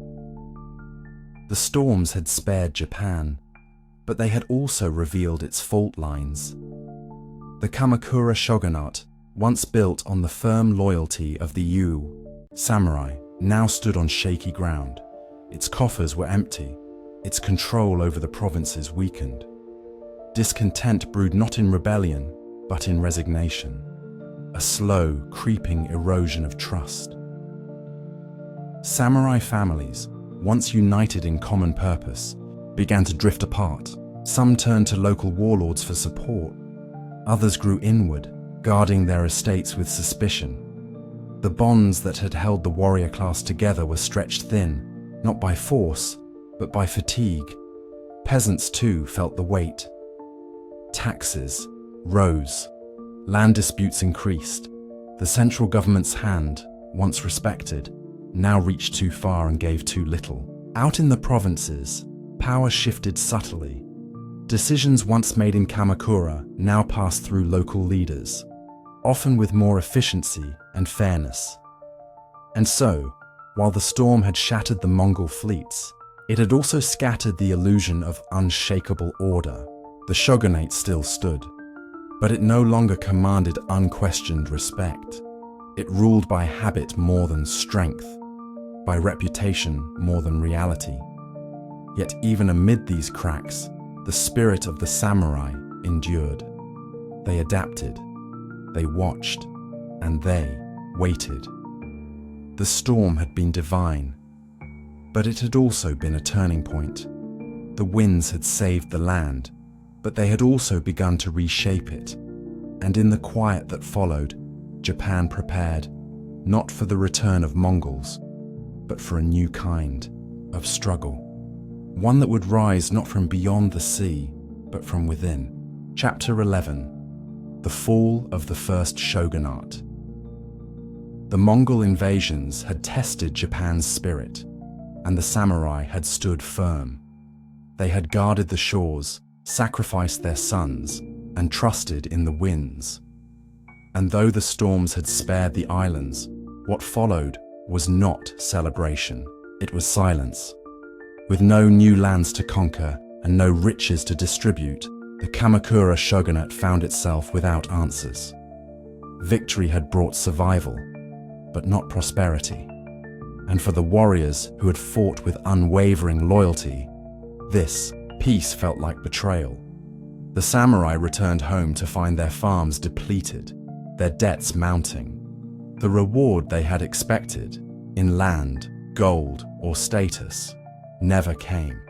The Bakufu, the military government seated in Kamakura, had exhausted its coffers and could no longer satisfy its protectors. Years passed, and loyalty, once cemented by honor, began to loosen under the weight of hunger and disappointment. Whispers filled the air, not of rebellion, but of restlessness. Local lords began to act more independently. Some refused taxes, others ignored orders. The samurai still wore their swords, but their loyalty had splintered into survival. And in the cracks between allegiance and frustration, power began to shift. The Kamakura shogunate, once forged in the fires of the Genpei War and strengthened by divine storms, now found itself fading, not by defeat, but by neglect. It had failed to nourish the roots that held it upright. And as the years rolled on, those roots began to rot. The peace they had won was a fragile one, and its cost would soon be greater than any war. The Emperor strikes back.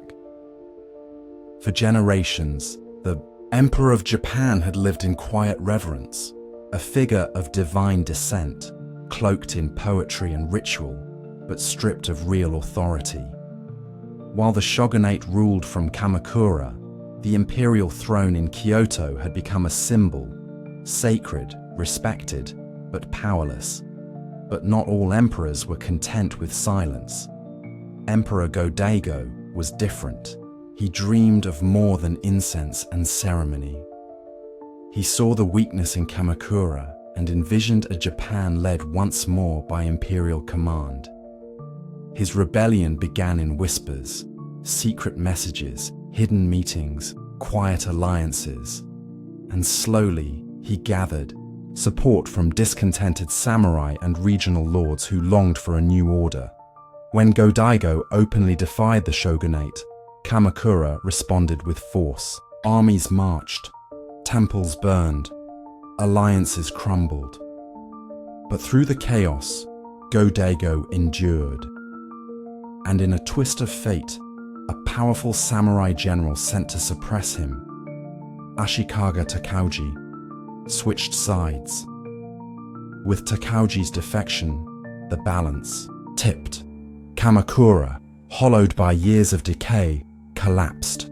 The Bakufu fell. Its palaces were abandoned, its warriors scattered. For a brief moment, the emperor ruled again. Go-Daigo's vision was bold. He wanted to restore the ancient balance, to place the imperial family at the heart of governance, as it had been before the rise of samurai rule. He revived old institutions, rewrote laws, and sought to unite court and country under one crown. But peace built on ambition alone rarely holds. Many samurai who had supported the rebellion now bristled under imperial rule. They had traded one master for another, and this new master, noble though he was, did not understand the world they had shaped through blood and steel. Go-Daigo's moment in the sun was fleeting, and the one who had helped him rise was already preparing to take his place. Ashikaga's gamble. Ashikaga Takauji had once served the Kamakura shogunate. He had fought its wars, upheld its order, followed its commands. But loyalty, like all things, in this era, had its limits. When he sensed weakness in Kamakura and opportunity in Go-Daigo's rebellion, he turned his back on the shogunate. Yet Takauji was not a servant of dreams. He had no desire to see the emperor become absolute. After helping to restore imperial power, he quickly saw that Go-Daigo's rule could not last. The emperor's reforms alienated the warrior class, and Takauji, ever calculating, seized the moment. In 1336, just 3 years after helping the emperor rise, Takauji turned against him. He raised an army, marched on Kyoto, and forced Go-Daigo to flee. In his place, Takauji installed a rival prince on the throne, a puppet emperor, chosen not for virtue, but for obedience. With this, he founded a new military government in Kyoto and crowned himself shogun, beginning what would become known as the Ashikaga or Muromachi shogunate. It was a bold move, part betrayal, part brilliance. But the cost was deep. Go-Daigo, refusing to yield, fled south to the mountains of Yoshino. There, he declared his rule still legitimate. 2 emperors now claimed the throne, 2 courts, 2 capitals, 2 visions of Japan. Takauji had won the city, but he had fractured the country. And though he now sat at the head of a new regime, his power would always be shadowed by the split he had created. The Ashikaga shogunate was born not from unity, but from a gamble, one that would haunt Japan for decades. 2 courts, 1 country. From 1336 to 1392, Japan lived in 2 realities. In the north, Kyoto remained the traditional capital, where the Ashikaga shogunate ruled beside its hand-picked emperor. In the south, nestled in the quiet mountains of Yoshino, the true imperial line endured, proud, poor, and defiant. This period, known as the Namboku-cho, the era of the northern and southern courts, was a time of confusion and contradiction. Officially, there was still one nation, but in practice, it had been split in 2. Each court claimed legitimacy. Each performed rituals, appointed ministers, and issued laws. Samurai swore allegiance to one side or the other, and sometimes to both, depending on convenience. Families were torn. loyalties shifted. The people, caught in the middle, lived under the weight of divided authority. The southern court, though morally strong, lacked resources. Its warriors fought with passion, but often without supplies. The northern court, backed by the Ashikaga, controlled cities and wealth, but carried the burden of a questioned crown. Conflict flared and faded like brush fires across the land. Castles were built and destroyed. Treaties were signed, then broken. For over 50 years, unity remained, a dream remembered only in stories. But deeper than the politics, this fracture revealed something more enduring. The soul of a nation in flux. The samurai, once bound by simple lines of loyalty, now moved in a world of shifting truth. Honor no longer pointed in one direction. It curved, folded, turned back on itself. And yet, even in this era of division, life continued. Farmers planted rice. Monks copied sutras. Children were born under the same moon. Japan, though divided, remained Japan, complex, enduring, beautiful in its struggle. The Ashikaga would eventually reunite the courts, but not without scars. And those scars, though hidden beneath the armor and the brush of calligraphy, would shape the centuries to come. The first shogunate had fallen. The dream of imperial rule had flickered and dimmed. And in the quiet ruins of that dream, a new era of ambition and art, betrayal and beauty was about to unfold. Chapter 12. A Golden Age of Shadows. Amid the waning embers of civil conflict, a new kind of leader emerged in the person of Ashikaga Yoshimitsu. He was not only a military man, not merely a figure of power, but also an artist of politics and perception. Born into the Ashikaga clan during a time when Japan's unity felt like a fragile illusion, Yoshimitsu took the helm of the shogunate at a tender age. Yet, what he built was not simply rule through sword and might. It was something more elusive, more enduring, and quietly radiant.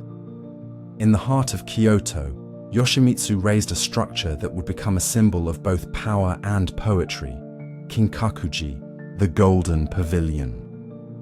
Gilded in shimmering gold leaf, its reflection rippled across a tranquil pond, as if the very heavens had leaned down to whisper to the earth. Yoshimitsu was a shogun who looked outward as much as he looked within.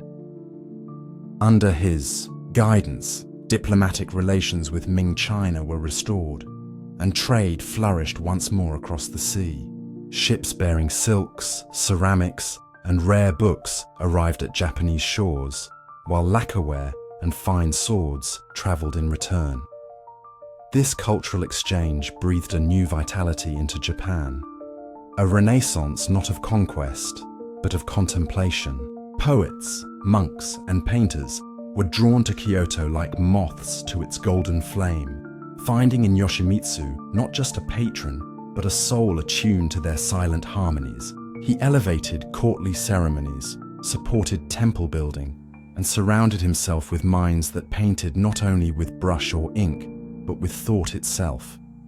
Yet this elegance was not born of ease. Yoshimitsu's reign came during a time of fragile peace, when former enemies still watched from the shadows, and loyalty was a currency measured in hesitation. Perhaps it was this very sense of uncertainty that gave his world its gleam, a beauty sharpened by the knowledge that it could not last. The pavilion he built, the diplomacy he brokered, the art he loved, all shimmered with the quiet melancholy of something already slipping into memory.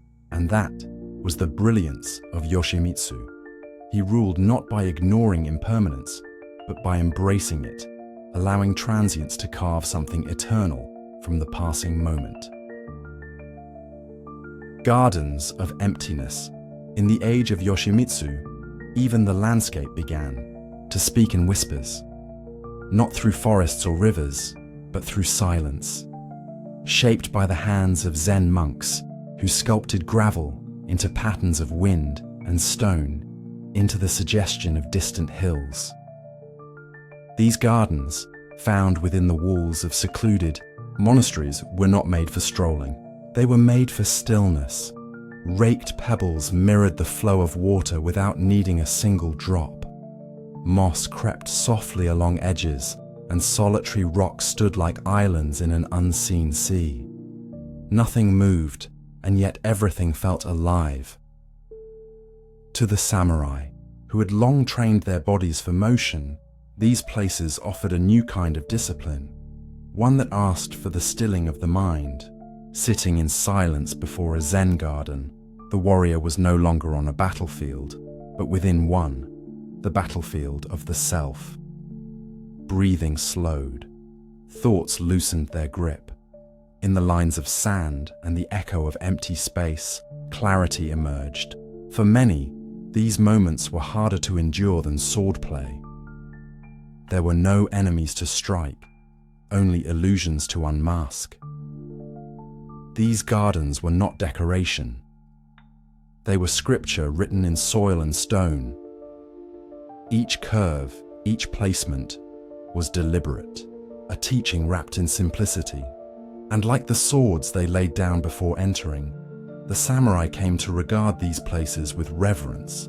Within their patterns lay the essence of Zen, the realization that truth is not always spoken, and that the deepest answers lie not in action, but in awareness. Outside the temples, these aesthetics began to influence the broader culture. Architecture became more restrained. Interiors emptied. A single scroll, a modest flower, a cup placed just so, all became part of a visual language that echoed the garden's quiet teachings. In this age, minimalism was not a trend. It was a way of being. The void was not feared, it was honored. Through the absence of clutter, the presence of spirit became more visible. And so, even as the country remained politically uncertain, its inner world deepened, one quiet breath at a time. The theatre of ghosts, from the misty edges of the temple grounds to the echoing halls of Kyoto, another kind of expression emerged, one that moved more slowly than speech and carried more weight than words. It was called No, a form of theatre unlike any before it. Performed in hushed tones and deliberate gestures, No was less about entertainment and more about evocation.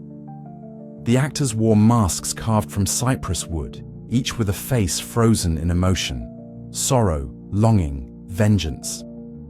And through these masks, emotions flickered in the spaces between movement. The stories told were not of the living, but of those who lingered, spirits burdened by regret, warriors who could not let go, women whose songs were lost to wind.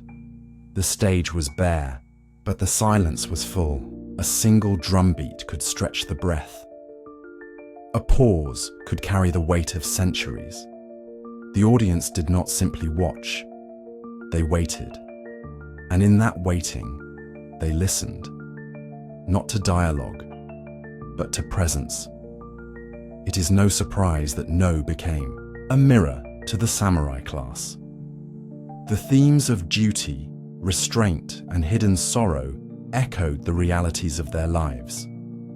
To be a samurai was to wear many masks, of strength, of loyalty, of silence. And in the No theatre, they saw those masks reflected, given voice through rhythm and stillness.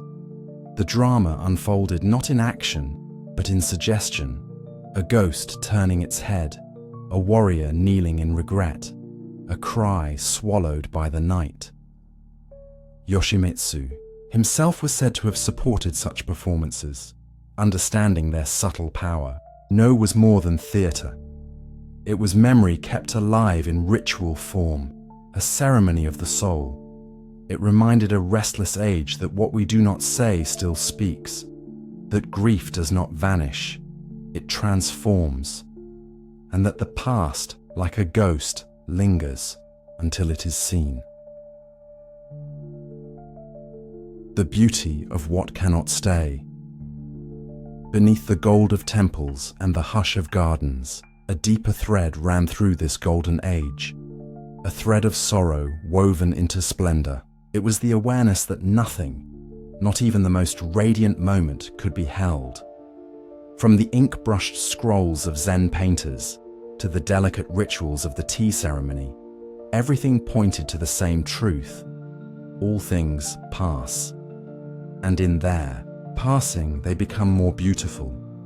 This idea, known as wabi-sabi, shaped the very essence of Japanese art and life during the Ashikaga period. It was not a philosophy to be learned, but a feeling to be lived. A crack in a tea bowl was not a flaw. It was a story. The withering of a flower was not a loss. It was a revelation. A painting done in one breath, with no corrections, was more honest than one labored over.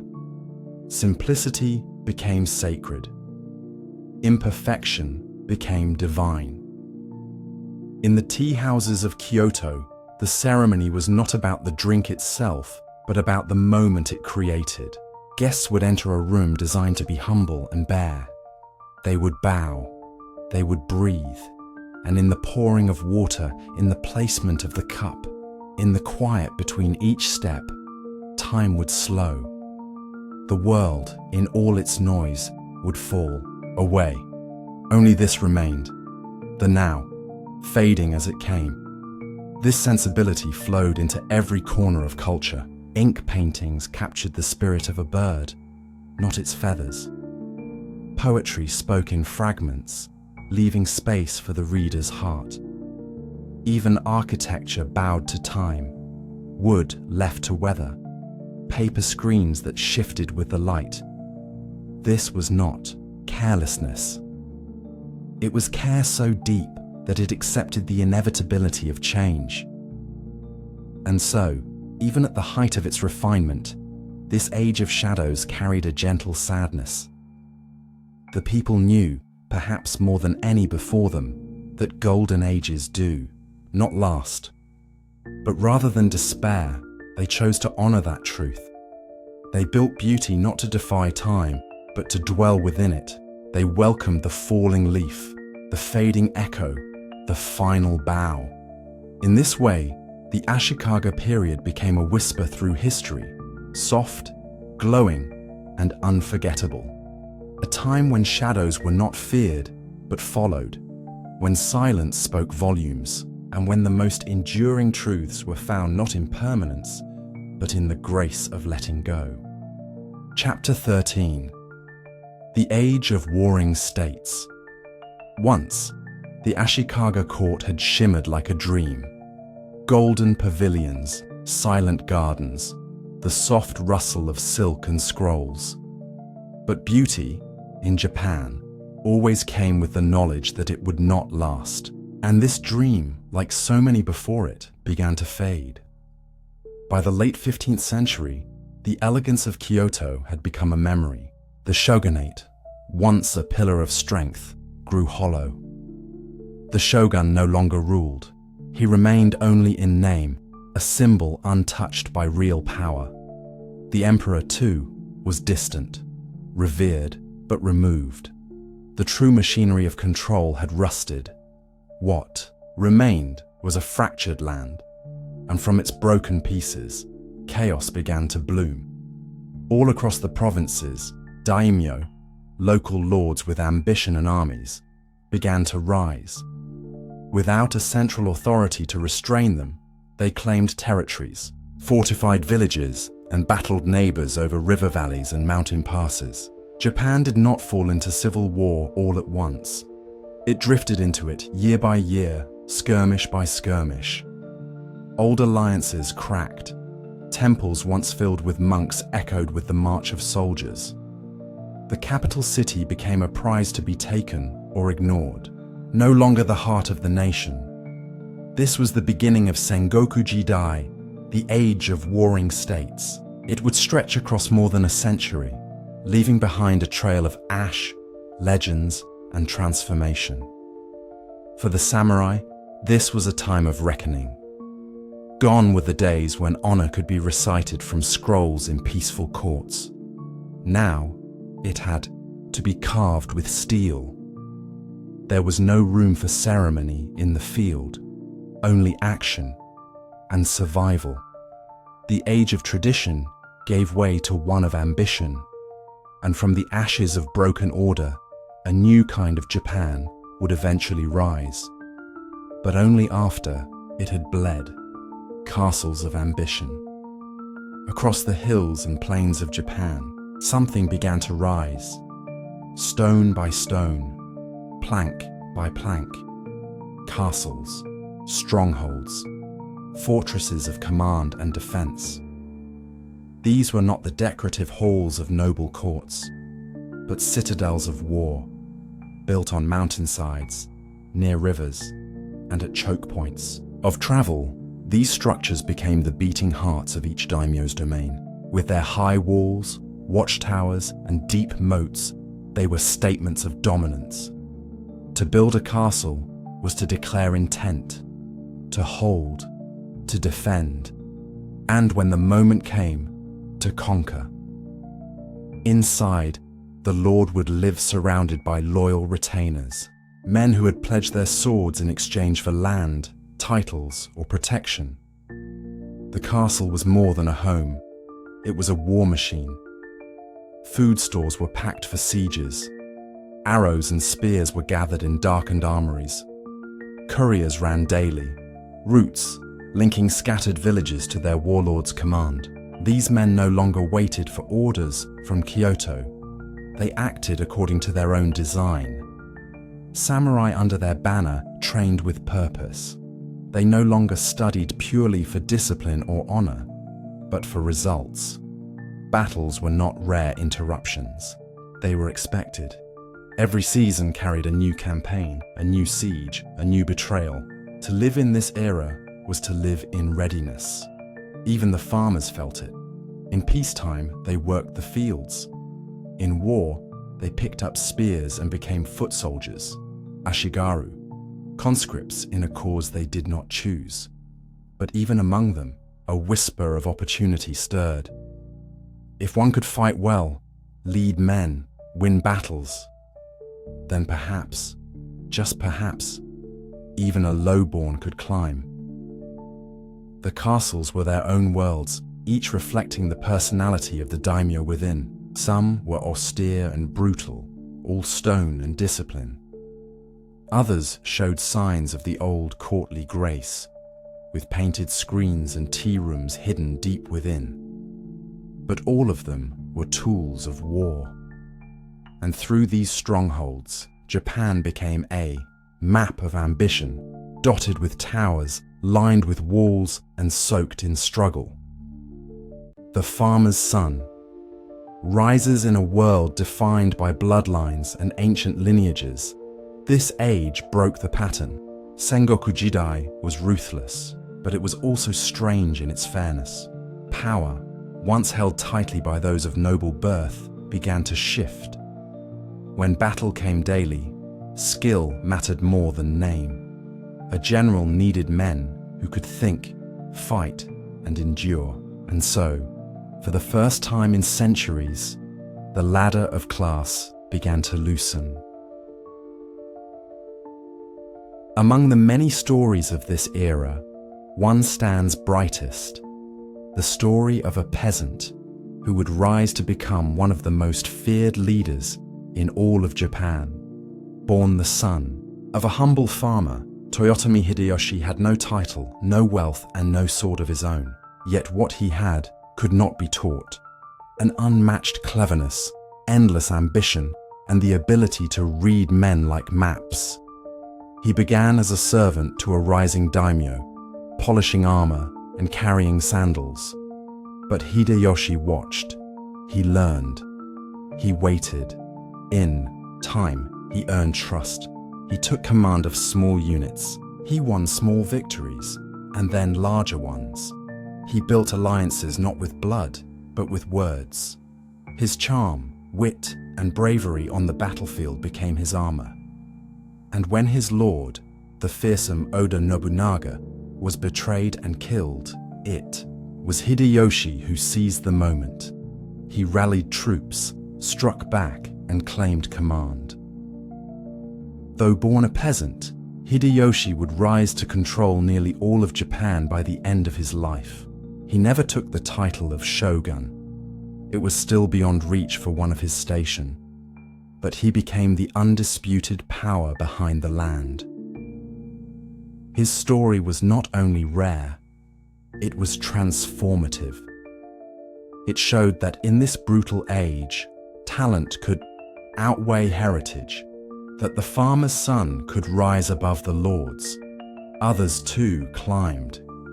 Generals born to modest families, advisors who once toiled in kitchens.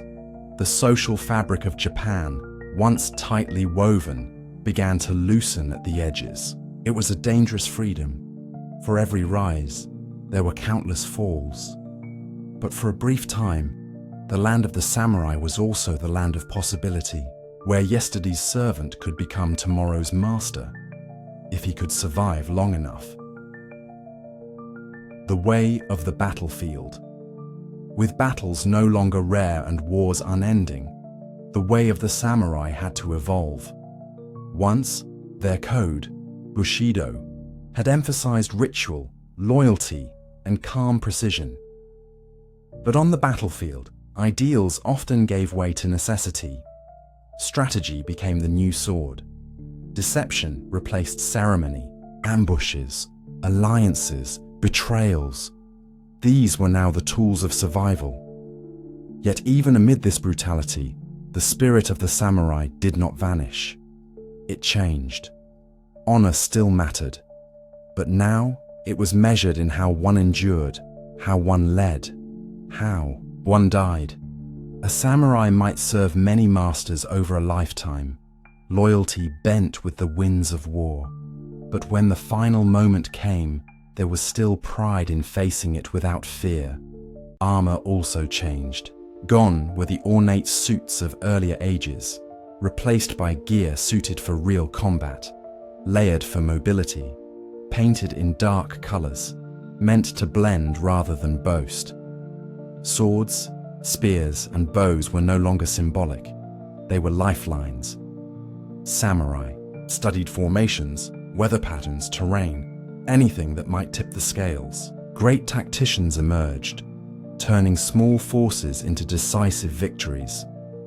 War became a chessboard, and the best minds thrived. Yet not all battles were won with blades. Some were won with silence. Alliances formed through marriage. Feasts where poison replaced daggers, letters sealed with promises and lies. The battlefield was everywhere now, in the mountains, in the castles, at the dinner tables. And in all of it, the samurai walked a line between tradition and survival. Still, something of the old spirit remained. Many kept their scrolls of poetry. Others meditated before dawn, even on campaign. Some took their own lives when defeat loomed, following the ritual of seppuku, a death of dignity when life had lost its meaning. It was a brutal end, but one wrapped in purpose. Even then, the dream of honor persisted. In this century of war, Japan was remade, not through law, but through fire. The old ways burned, the new ways were born, but the soul of the samurai, scarred and changed, endured. And from this storm, the foundation of a new future would be laid. Chapter 14: 3 Men Who Changed Everything. In a land torn by centuries of war, there rose a man who refused to play by the old rules. Oda Nobunaga was not born into the highest ranks of nobility, but he carried within him a fire that could not be ignored. From the beginning, he was different. His ways were loud in a world that prized silence. His strategies were sharp, shocking, and effective. Where others hesitated, Nobunaga struck. Where others sought tradition, he chased transformation. He was a warrior for a new age, Nobunaga saw that Japan could not survive as a broken land of rival lords and endless battles. To bring peace, he believed, the chaos had to be burned away. His armies marched with precision, and under his command, warfare changed. Most notably, he embraced a new tool of death, the firearm. While others clung to bows and swords, Nobunaga equipped his men with arquebuses, early guns imported through Portuguese traders. At the Battle of Nagashino, he arranged lines of musketeers behind wooden shields, firing in waves while cavalry charged and fell. It was a moment that stunned Japan and signaled the end of the old ways. But it was not only on the battlefield where Nobunaga defied expectation. He challenged the power of ancient temples, especially the mighty Buddhist monasteries that had grown wealthy and militant. When monks resisted him, he responded with overwhelming force, burning fortresses, scattering priests, and sending a clear message: the age of untouchable temples was over. He respected belief, but not the power that masked itself in robes. This boldness earned him enemies, but also followers who saw in him the future. Despite his brilliance, Nobunaga's fire burned too hot. In 1582, at the height of his power, one of his trusted generals turned against him. Surrounded in a Kyoto temple, Nobunaga chose death on his own terms rather than capture. His life ended in betrayal, but his work, the tearing down of a broken world, could not be undone. He had cleared the path for something new, and though he did not live to see it, the unification of Japan had begun with his flame. Hideyoshi, the ladder climber. Where Nobunaga was a storm, Toyotomi Hideyoshi was a stream, flowing through cracks, adapting, rising. He was not born a warrior. In fact, he was born with nothing at all. A peasant's child, Hideyoshi began life without title, name, or sword. But in the age of chaos, talent could shine. He joined Nobunaga's army in a humble role, but quickly showed what no bloodline could teach: charm, wit, and endless ambition. Through years of loyalty and bold decisions, Hideyoshi climbed. He negotiated peace, rebuilt cities, and led campaigns, with a sharp eye for opportunity.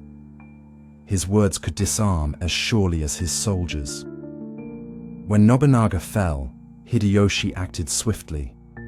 He defeated the traitor, gathered support, and rose to take command. Though he lacked noble blood, he ruled as if born to it. Hideyoshi completed what Nobunaga began. Province by province, he defeated the remaining daimyo, offering deals to those who would join him, and swift retribution to those who would not. His genius lay not only in war, but in knowing when to avoid it. By 1590, all of Japan was under his control, a feat unmatched in generations. Yet he did not call himself shogun. The title remained locked to those of noble birth. Instead, he governed with unofficial power, his influence unquestioned. Once unified, Hideyoshi turned to reshaping society. He issued laws to freeze the classes. Samurai could not become farmers, and farmers could not become samurai. The freedom he had used to rise, he now closed. He ordered a great sword hunt, collecting weapons from the people to prevent rebellion. Art flourished under his rule. Castles reached new heights of splendor. Tea ceremonies, painting, and architecture blossomed. But the peace was tight, and the rules strict. Japan had been bound together, but not gently. Still, Hideyoshi's dreams grew. Not satisfied with unifying Japan, he looked outward, to Korea and beyond to China. In 1592, he launched a massive invasion of the Korean peninsula, hoping to expand his empire. The campaign dragged on, costly and brutal. The gains were few. Ill and aging, Hideyoshi withdrew. He died in 1598, leaving behind a fragile order and a young son too weak to rule. Hideyoshi had risen higher than anyone thought possible. His story was a testament to ambition, but ambition, like fire, does not rest. Without strong hands to hold what he had built, the country again leaned toward conflict, and waiting quietly through it all was a man of patience and planning, Tokugawa Ieyasu. Ieyasu, the stone. While Nobunaga burned and Hideyoshi climbed, Tokugawa Ieyasu endured. He was born into a world of shifting sands, taken hostage as a boy, raised among enemies, and trained to observe more than speak. Unlike the other two, Ieyasu moved carefully, not driven by boldness, but by calculation. He watched wars unfold, watched allies fall, and learned that sometimes the strongest force is time. Ieyasu served both Nobunaga and Hideyoshi, waiting for the moment when he could lead without resistance. When Hideyoshi died, the fragile peace cracked. Ieyasu moved at last. Many feared his growing strength. Coalitions formed to stop him. But Ieyasu did not fear the storm. He welcomed it. In 1600, at the Battle of Sekigahara, the future of Japan was decided. Two massive armies faced off. Ieyasu, outnumbered, relied on loyalty, timing, and secret pacts. Mid-battle, key commanders switched sides, and the tide turned. Ieyasu won a total victory. He had waited decades for this moment, and when it came, he did not waste it. 3 years later, in 1603, Ieyasu was granted the title of shogun. He did not need to fight again. His rule began the Tokugawa shogunate, a regime that would bring over 250 years of peace. But his peace was not soft. It was firm, structured, and guarded. Laws were set. Movement was tracked. Samurai were placed under tight control. Power was centralized like never before. Ieyasu did not seek glory, he sought legacy. In his rule, roads were built, trade regulated, and cities grew. He moved the capital to Edo, a quiet fishing village that would become Tokyo. His family would rule for generations. The age of burning ambition was over. In its place stood a stone, unshaken, immovable, enduring. A nation bound in steel and law. With Ieyasu's rise, the long night of civil war ended. No longer would every province be a battlefield. No longer would every castle rise in challenge to the center. The Tokugawa regime brought stillness. Daimyo were required to report to the shogun, traveling to Edo on strict schedules, their families held as hostages to ensure obedience. Swords were collected from peasants. The social order was sealed. Each man knew his place and the cost of stepping beyond it.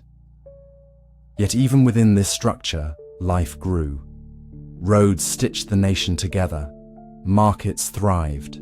Artisans worked under stable conditions. Rice became currency. The samurai, now without war, found new roles. As bureaucrats, teachers, and keepers of order, towns swelled with traders and pilgrims. Poetry, printing, and painting flourished under the protection of peace. This was not a paradise. Surveillance was real. Dissent was silenced. Christianity, which had begun to spread, was banned, its followers persecuted. Foreign contact was restricted. Japan turned inward, building a world of its own, untouched by the storms of Europe and China. But within this shell, something rare happened. The nation healed. It breathed. For generations, children would grow up without war. Farmers tilled fields they knew would not burn. The dreams of Nobunaga, Hideyoshi, and Ieyasu had come together, force ambition and patience, not in opposition, but in sequence. Together, they had brought the sword to rest, and in that stillness, a new Japan was born, not of chaos, but of quiet strength. Chapter 15: Peace in the Sword's Shadow. When the last battlefield fell silent and the final castle gates closed in surrender, a new stillness settled across Japan. The land, once fractured by war, now stood whole under the Tokugawa banner. It was a peace forged not by compromise, but by control, 2.5 centuries long, unbroken and strict. And in this quiet age, the samurai, once the engine of conquest, stood watch, no longer at the front lines of war, but in the background of order. The warrior class, whose lives had once pulsed with the rhythm of campaigns and commands, now served in a different way. No longer swordsmen on horseback, many became clerks in regional offices, scribes in government halls, or guardians of narrow city gates. They wore the same daisho, the paired swords, but their battles were now fought in ink and etiquette. Some recorded taxes, others settled disputes. They enforced curfews, maintained street patrols, and ensured that the laws of the shogunate reached even the quietest village. This new role brought with it a quiet tension. A samurai was still a warrior in title, still bound by honor and tradition. But without war, his identity changed. His blade remained polished, but unused. His armor was passed down like an heirloom, not worn in defense. The spirit of battle became memory, a flicker from another time. Many wrestled with this. Glory became a thing of the past, told in stories and scrolls rather than forged in personal experience.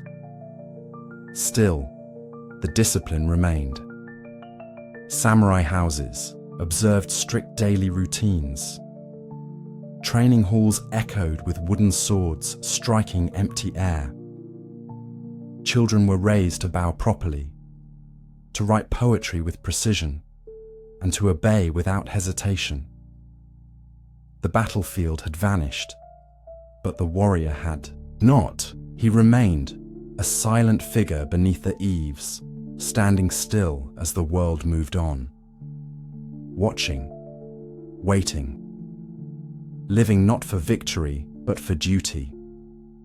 Bushido in stillness. In this long age of peace, the code of the samurai did not vanish, it transformed. Bushido, the way of the warrior, once tested by blood and steel, now found its place in silence and restraint. It became less a code of combat and more a guide for living. Its teachings, once shared in whispers before battle, were now studied in written form, passed from father to son as a legacy of quiet strength. The samurai, no longer bound by daily violence, turned inward. Honor, once proved by action, now resided in composure. Loyalty meant not riding into danger, but standing firm in bureaucracy, in family, in personal conduct. A mistake in a tax report could be as shameful as a defeat in war. A dishonorable act, even if unseen, could stain a name for generations. Integrity was no longer about sacrifice in battle. It was about consistency in life. Ceremony and appearance became vital. Every motion, every word was deliberate. A samurai did not rush. He moved with intention. His presence alone was to be an example. He carried himself with the dignity of his ancestors, even if the world no longer demanded it. In this, Bushido matured. It was no longer just the path of the sword, it was the path of the soul. Seppuku, the ritual of self-disembowelment, still existed, but it became rarer and more symbolic. It was not used for battlefield failure, but for moral atonement. When A samurai brought dishonor, even unintentionally. This act remained the final expression of sincerity. To the outsider, it seemed extreme, but to the samurai, it was the highest form of responsibility, to answer failure with one's own life. In stillness, bushido did not weaken, it deepened. Without the constant test of war, the code became a personal mirror, a challenge of daily life, not death. To be a samurai in peace was to carry the blade inward, to master the self. The rituals of refinement. In a world without combat, the samurai turned to mastery of another kind, one built not on the clash of weapons, but on the calm of ritual. Tea ceremonies, poetry, and calligraphy became more than pastimes. They were disciplines, demanding the same focus once given to swordsmanship. Within these delicate arts, the samurai found a new battlefield, one of precision, patience, and poise. The tea ceremony, or shanoyu, became a sacred space. Every movement was choreographed. From how the tea bowl was placed to the whey steam rose from the kettle, each gesture carried meaning.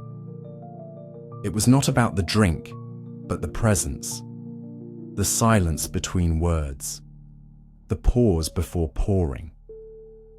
For the samurai, it was an exercise in humility, to serve, to host, to still the mind. The same hand that once drew a blade now folded a cloth with reverence. Calligraphy offered another kind of challenge. A single stroke could not be taken back. A brush dipped in ink became a sword of expression. Lines flowed not with force, but with clarity. The ideal calligraphy was not perfect, it was alive. It revealed the heart of the writer in motion. And so, many samurai filled scrolls with poems, prayers, and reflections, writing not for fame, but to discipline the self. Poetry, too, became a measure of spirit. The haiku, brief, simple, and profound, captured moments of nature and emotion. A falling leaf, a quiet dawn, a distant bird call. These verses were not just beauty, they were a meditation on impermanence, a reminder that all things pass, even peace. And so the warrior, now artist, now thinker, found meaning in what could not be held. Refinement was not softness, it was another form of control. To master the bowstring or the tea ladle was the same act of focus. Even silence became a skill, a way to lead without command. In these quiet pursuits, the samurai shaped themselves. They did not forget the sword, they simply carried it differently. Through the edge of discipline, through the elegance of restraint. A class above, yet beneath. Despite their status as the ruling class, many samurai lived lives marked by quiet struggle. The peace they had, helped secure, came with a cost. Their wealth, once tied to conquest and land, now came from fixed stipends paid by their daimyo. As generations passed, these stipends did not rise, but prices did. And so, many samurai found themselves caught between prestige and poverty. They walked in fine robes, but some wore patches hidden beneath the folds. They spoke with dignity, but worried over debt. They carried swords, but not coin. Meanwhile, merchants, once considered low in status, grew wealthy through trade and clever deals. Farmers honed their craft, producing more with less. Artisans gained favor for their skill. The world shifted beneath the feet of the warrior, yet the samurai remained bound by pride and purpose. To work for money, to trade or haggle, was seen as beneath their station. Many refused to adapt. Others quietly bent the rules, teaching, lending, or marrying into merchant families to stay afloat. Their honor stood tall, even as their homes shrank, and still they trained. Still, they studied. Still, they served. Identity, once so clear, now blurred. What did it mean to be a samurai without war, without command, without means? For many, it was a quiet sorrow, a dignity held against the tide. They stood as reminders of another age, guardians of a past that no longer returned, yet still shaped the present. And so, in the still waters of Tokugawa peace, the samurai floated, not sinking, not soaring, a class above in name, yet often beneath, in need, yet they endured, silent, disciplined, watching over a country they had once carved with steel, now holding it together with silence. Chapter 16: Castles, Markets, and Silent Streets. In the long quiet of Tokugawa peace, Japan reshaped itself, not through war, but through space. Across the land, castle towns rose like great disciplined blooms, each centered around the fortified seat of a powerful daimyo. These towns were not built for whimsy or comfort. They were constructed with intention, their layout reflecting the social order as clearly as any scroll. At the heart stood the castle itself, stone, wood, and power. Guarded by high walls, wide moats, and steep slopes, it was the center of command, the eye of the still storm. From this center, life radiated outward in careful layers. Closest to the castle lived the samurai, the warrior class who had once carved the land through conquest. Their homes were arranged by rank and responsibility. Those of higher status nestled nearer the keep, those of lesser rank arrayed further out. Each street was straight, each home walled. These neighborhoods were quiet, marked by discipline and order. The samurai walked their streets not with haste, but with the calm dignity of those who remembered battle, even if battle had long since passed. Beyond the samurai districts, life changed its pace. Artisans and craftsmen filled the middle rings of the town. Blacksmiths shaped iron, potters spun clay, and carpenters raised beams that would last generations. These workers supported the quiet machinery of peace, producing goods both practical and beautiful. And further out still, at the town's edge, were the markets. Here, voices rose slightly higher. Stalls overflowed with silks, rice, lanterns, and spices. Merchants called softly to passers-by. Fishermen weighed their catch. Children watched as vendors rolled mochi or folded paper charms. It was a world in motion, even under the watchful gaze of the samurai. These castle towns became the rhythm of Tokugawa Japan, each one a miniature reflection of the nation, orderly, layered, contained. The daimyos ruled from their seats, but all was done under the shadow of the shogunate in Edo. The people moved, bartered, and lived within invisible lines. It was a society defined not by how far one could rise, but by how well one played their role. And at the center, always, stood the castle. Silent, still, watching everything. The sword and the ledger. With no wars left to fight, the samurai of the Tokugawa era took up new roles. Less bloody, but still vital. They became administrators, scribes, judges, overseers of rules that kept the peace they had once earned through combat. The sword still hung at their side, a symbol of their status and their legacy, but it was the brush they now wielded each day, drawing lines on paper instead of across flesh. Samurai managed rice quotas, collected taxes, recorded population registers, and handled disputes among villagers. They enforced curfews, monitored trade, and oversaw local justice. In this age, their power came not from swift action, but from quiet command. Their presence alone maintained order. They walked among townsfolk not as executioners, but as reminders of law, of tradition, of the silent agreement that bound all to their place. Yet, though their duties had changed, the discipline had not. The way a samurai stood, the way he entered a room, the silence he maintained when others spoke too loudly. These were not accidents. These were habits forged in fire, now applied to stillness. Even their ledgers were works of care, calligraphy steady, margins exact, characters formed with pride. A wrongly written mark was a dishonor. Not to others, perhaps, but to oneself. Some samurai found dignity in these tasks. Others struggled. Without war, purpose grew distant. And yet they endured. The samurai was no longer the breaker of sieges, but the keeper of silence.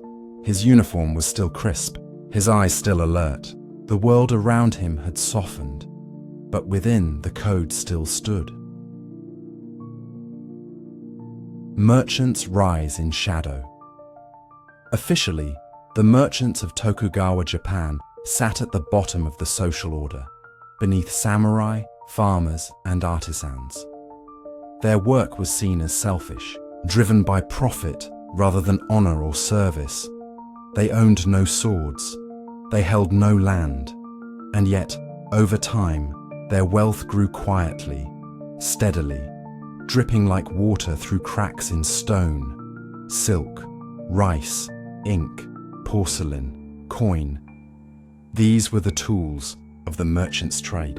They built networks between towns, set up shops in castle shadows, and learned the rhythms of want and need.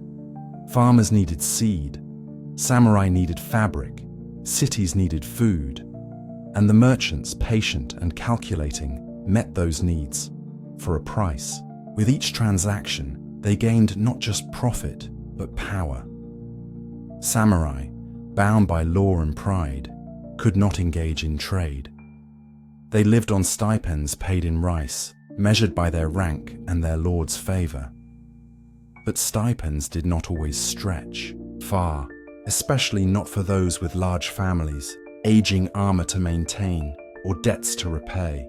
And so, in hushed tones and quiet agreements, many samurai turned to the very merchants they were told to disdain, to borrow, to barter, to survive. This unspoken imbalance created quiet friction. On the surface, the order remained intact, VE, warrior above, the merchant below. But in side streets and behind sliding doors, the truth was clear. Wealth had shifted.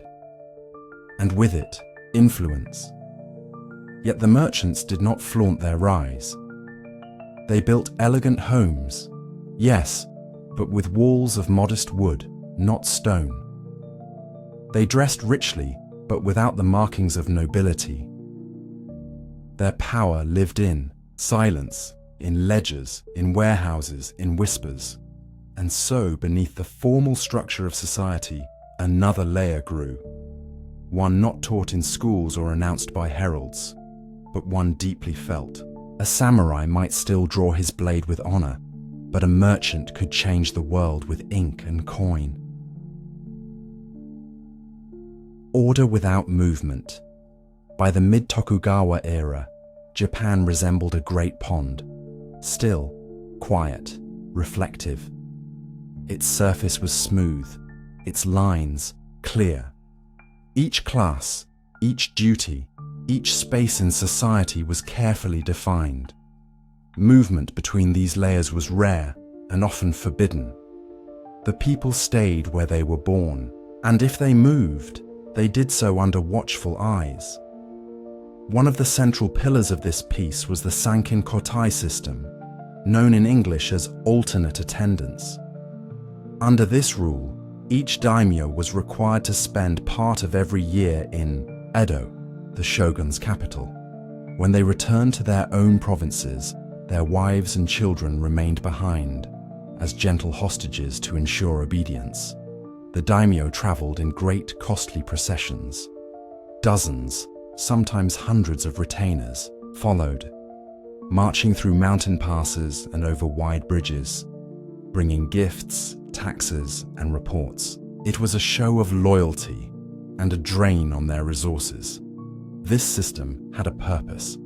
It kept the daimyos loyal, yes, but also tired, weakened by distance and expense. They were too stretched to rebel, too watched to scheme. The shogunate made sure no lord grew strong enough to challenge the balance, and it worked. For more than 2 centuries, Japan did not see another full-scale civil war. At the same time, the country closed its doors to the outside world. Foreign trade was limited to a small Dutch post at Nagasaki. Christianity was outlawed. Ships were forbidden from leaving.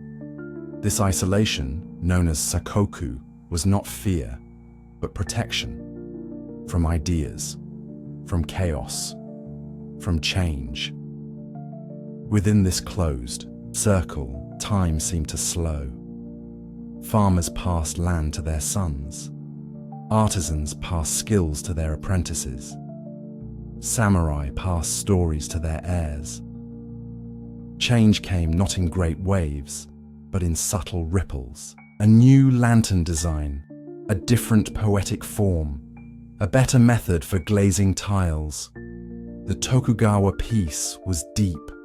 It brought safety, beauty, and stability. But it was also heavy, like a perfectly raked Zen garden, so flawless that no foot dared to disturb it.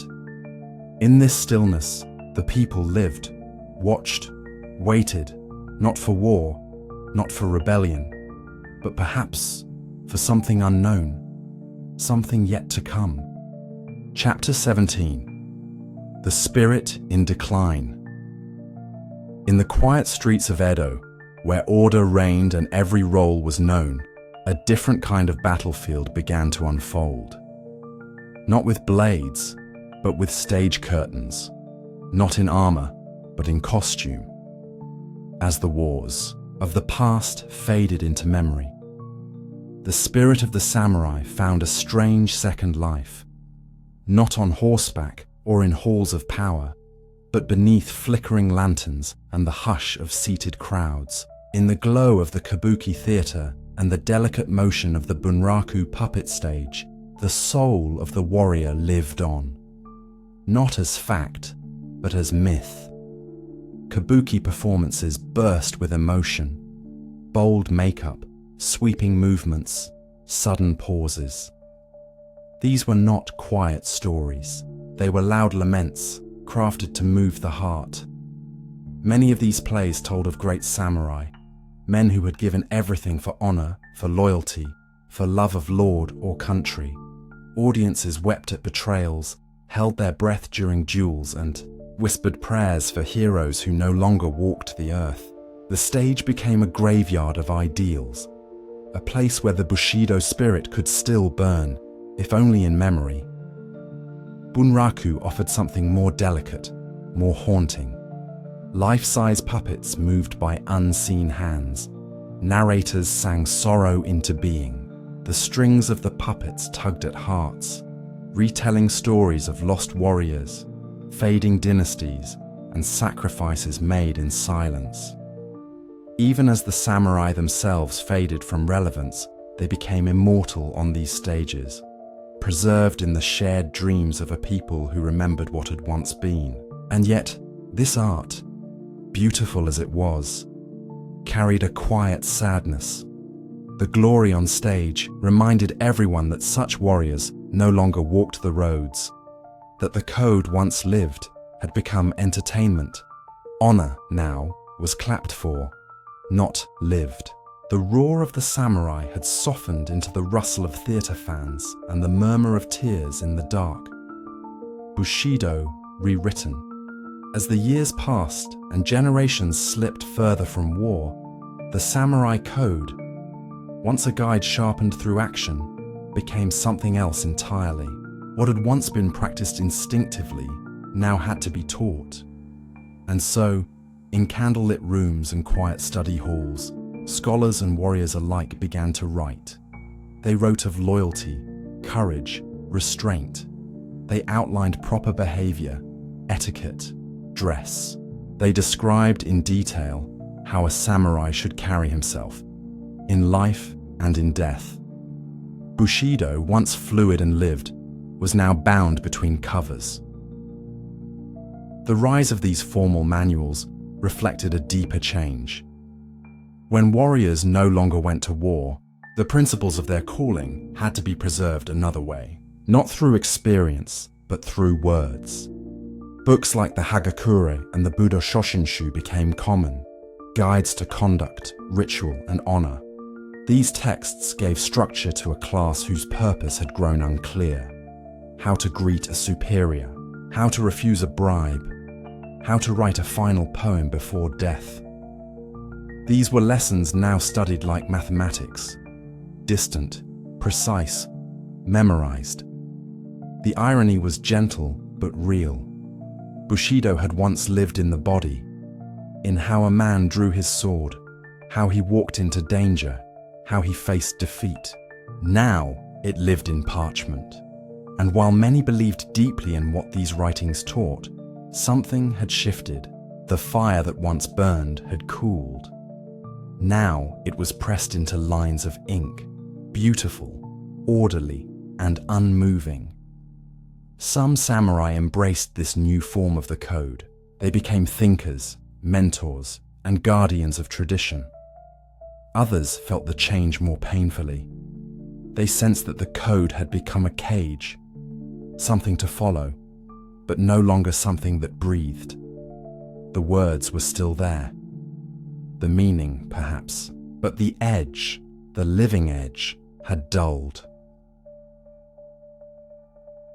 Debt in silk robes. As the Tokugawa peace stretched across centuries, a quiet crisis grew within the warrior class. With no wars to fight, the samurai lived on stipends, fixed allowances granted by their lords. These stipends were meant to provide dignity, but over time, they failed to keep pace with the growing wealth of merchants and the shifting costs of city life. And so, beneath the polished surface of honor, many samurai began to struggle. They did not beg, they did not steal. Their pride forbade such things. But some pawned family heirlooms, ancestral blades, painted scrolls, tea bowls passed down for generations. Others rented out parts of their homes or relied on quiet support from merchant families. In some cases, they became tutors or scribes, taking small jobs not as warriors, but as workers. Always, they carried themselves with composure. Always, the robe remained clean. But inside, the shame grew heavier. Merchants, once seen as lowly, now held the purse strings. Their shops flourished, their rice stores overflowed, their homes grew larger, their families well fed. And the samurai, bound by rules that forbade trade or profit, sometimes came to those merchants as borrowers. It was not spoken of publicly, but it happened. A man of the sword kneeling before a man of coin. It stung. Not just the pride of the borrower, but the memory of a world turned upside down. Still, the image of the samurai endured.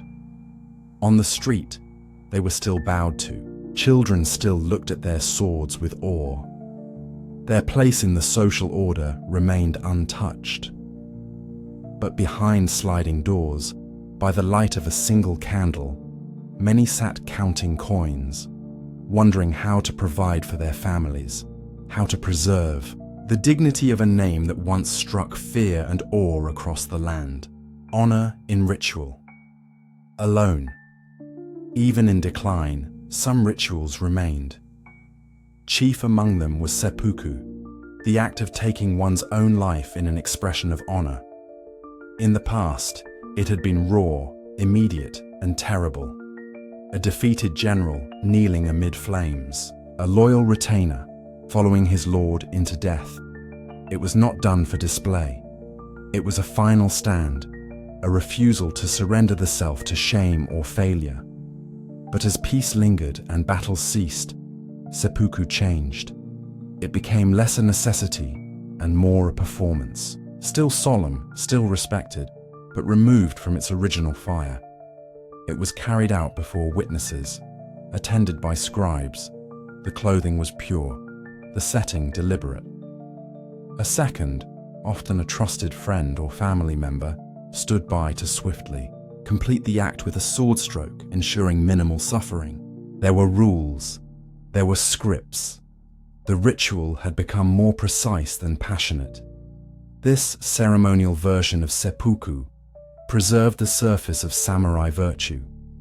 It showed the world that honor still mattered, that the old codes had not vanished, but underneath, the act had drifted from its roots. It had become theater, a final gesture in a life already shaped by expectations, not choices. To many, it still felt real. To others, it felt like a mask worn one last time. And beyond the act itself, the idea of honor had grown more abstract. It was still taught, still discussed in tea houses and schools. But it no longer roared. It no longer struck terror into enemies. It did not burn in letters or shine from battlefields. Now it lingered, soft and silent, in gestures, in memories, in the pages of books few would read. Still, the sword gleamed. Still, the robes flowed. But in the heart of many samurai, the fire had cooled to embers. The spirit remained, but the world no longer called for it. Chapter 18. The Last Sunset of the Samurai. In the summer of 1853, the sea near Edo shifted in a way that had not been seen in centuries. As the morning mist lifted from the waters, strange shapes appeared on the horizon, dark, broad, and crowned with smoke. These were not the slender vessels of local traders or the quiet ships of fishermen.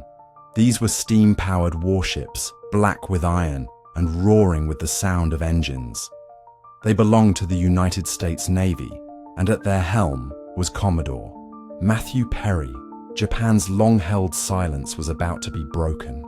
For over 200 years, Japan had stood apart from the world. The Tokugawa shogunate had kept foreign powers at bay, allowing only limited contact through the port of Nagasaki. Christianity was banned. Travel abroad was forbidden.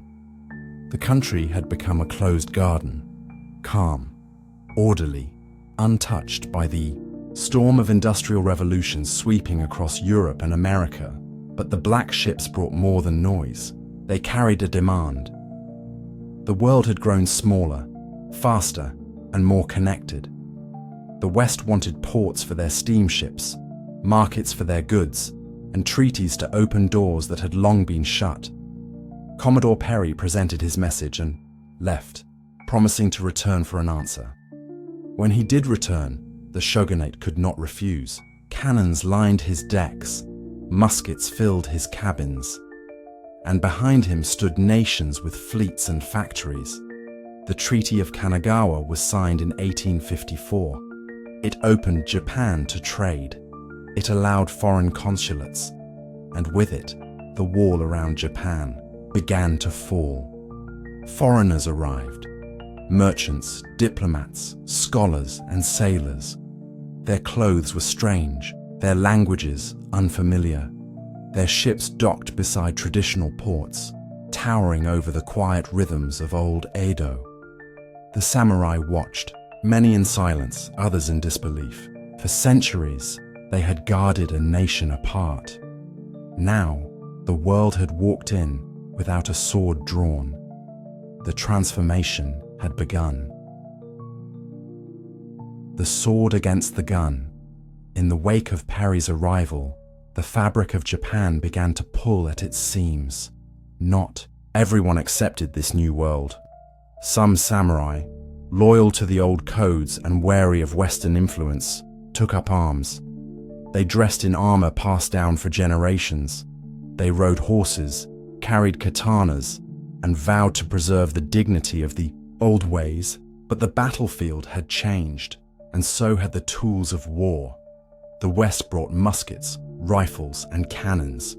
Their weapons fired farther, faster, and deadlier than anything the samurai had known. Even Japan's own forces, modernizing quickly, adopted firearms and Western tactics. Against gunpowder, the curved blade could only do so much. In one skirmish after another, the power of the sword was pushed aside by the reach of the rifle. The Boshin War, a civil conflict from 1868 to 1869, marked one of the last major efforts by traditionalist samurai to hold back the tide. They fought bravely. Some charged with katanas against fortified gun positions. Some believed that courage could defy bullets, but valor alone could not turn back technology. The old banners fell, one after another. Castles were shelled, battles were lost, and with them, the last illusions of returning to the past. Some samurai adapted. They shaved their top knots, traded robes for uniforms, and joined the new imperial army. Others refused. They withdrew, retreated, or fell in battle. The image of the lone warrior, resisting change with blade in hand, became a symbol of loyalty, but also of a world outpaced. In this clash between tradition and modernity, the sword did not lose its beauty, but it lost its place. No longer the weapon of the nation, it became instead a relic, a memory shaped in steel, the fall of the shogunate.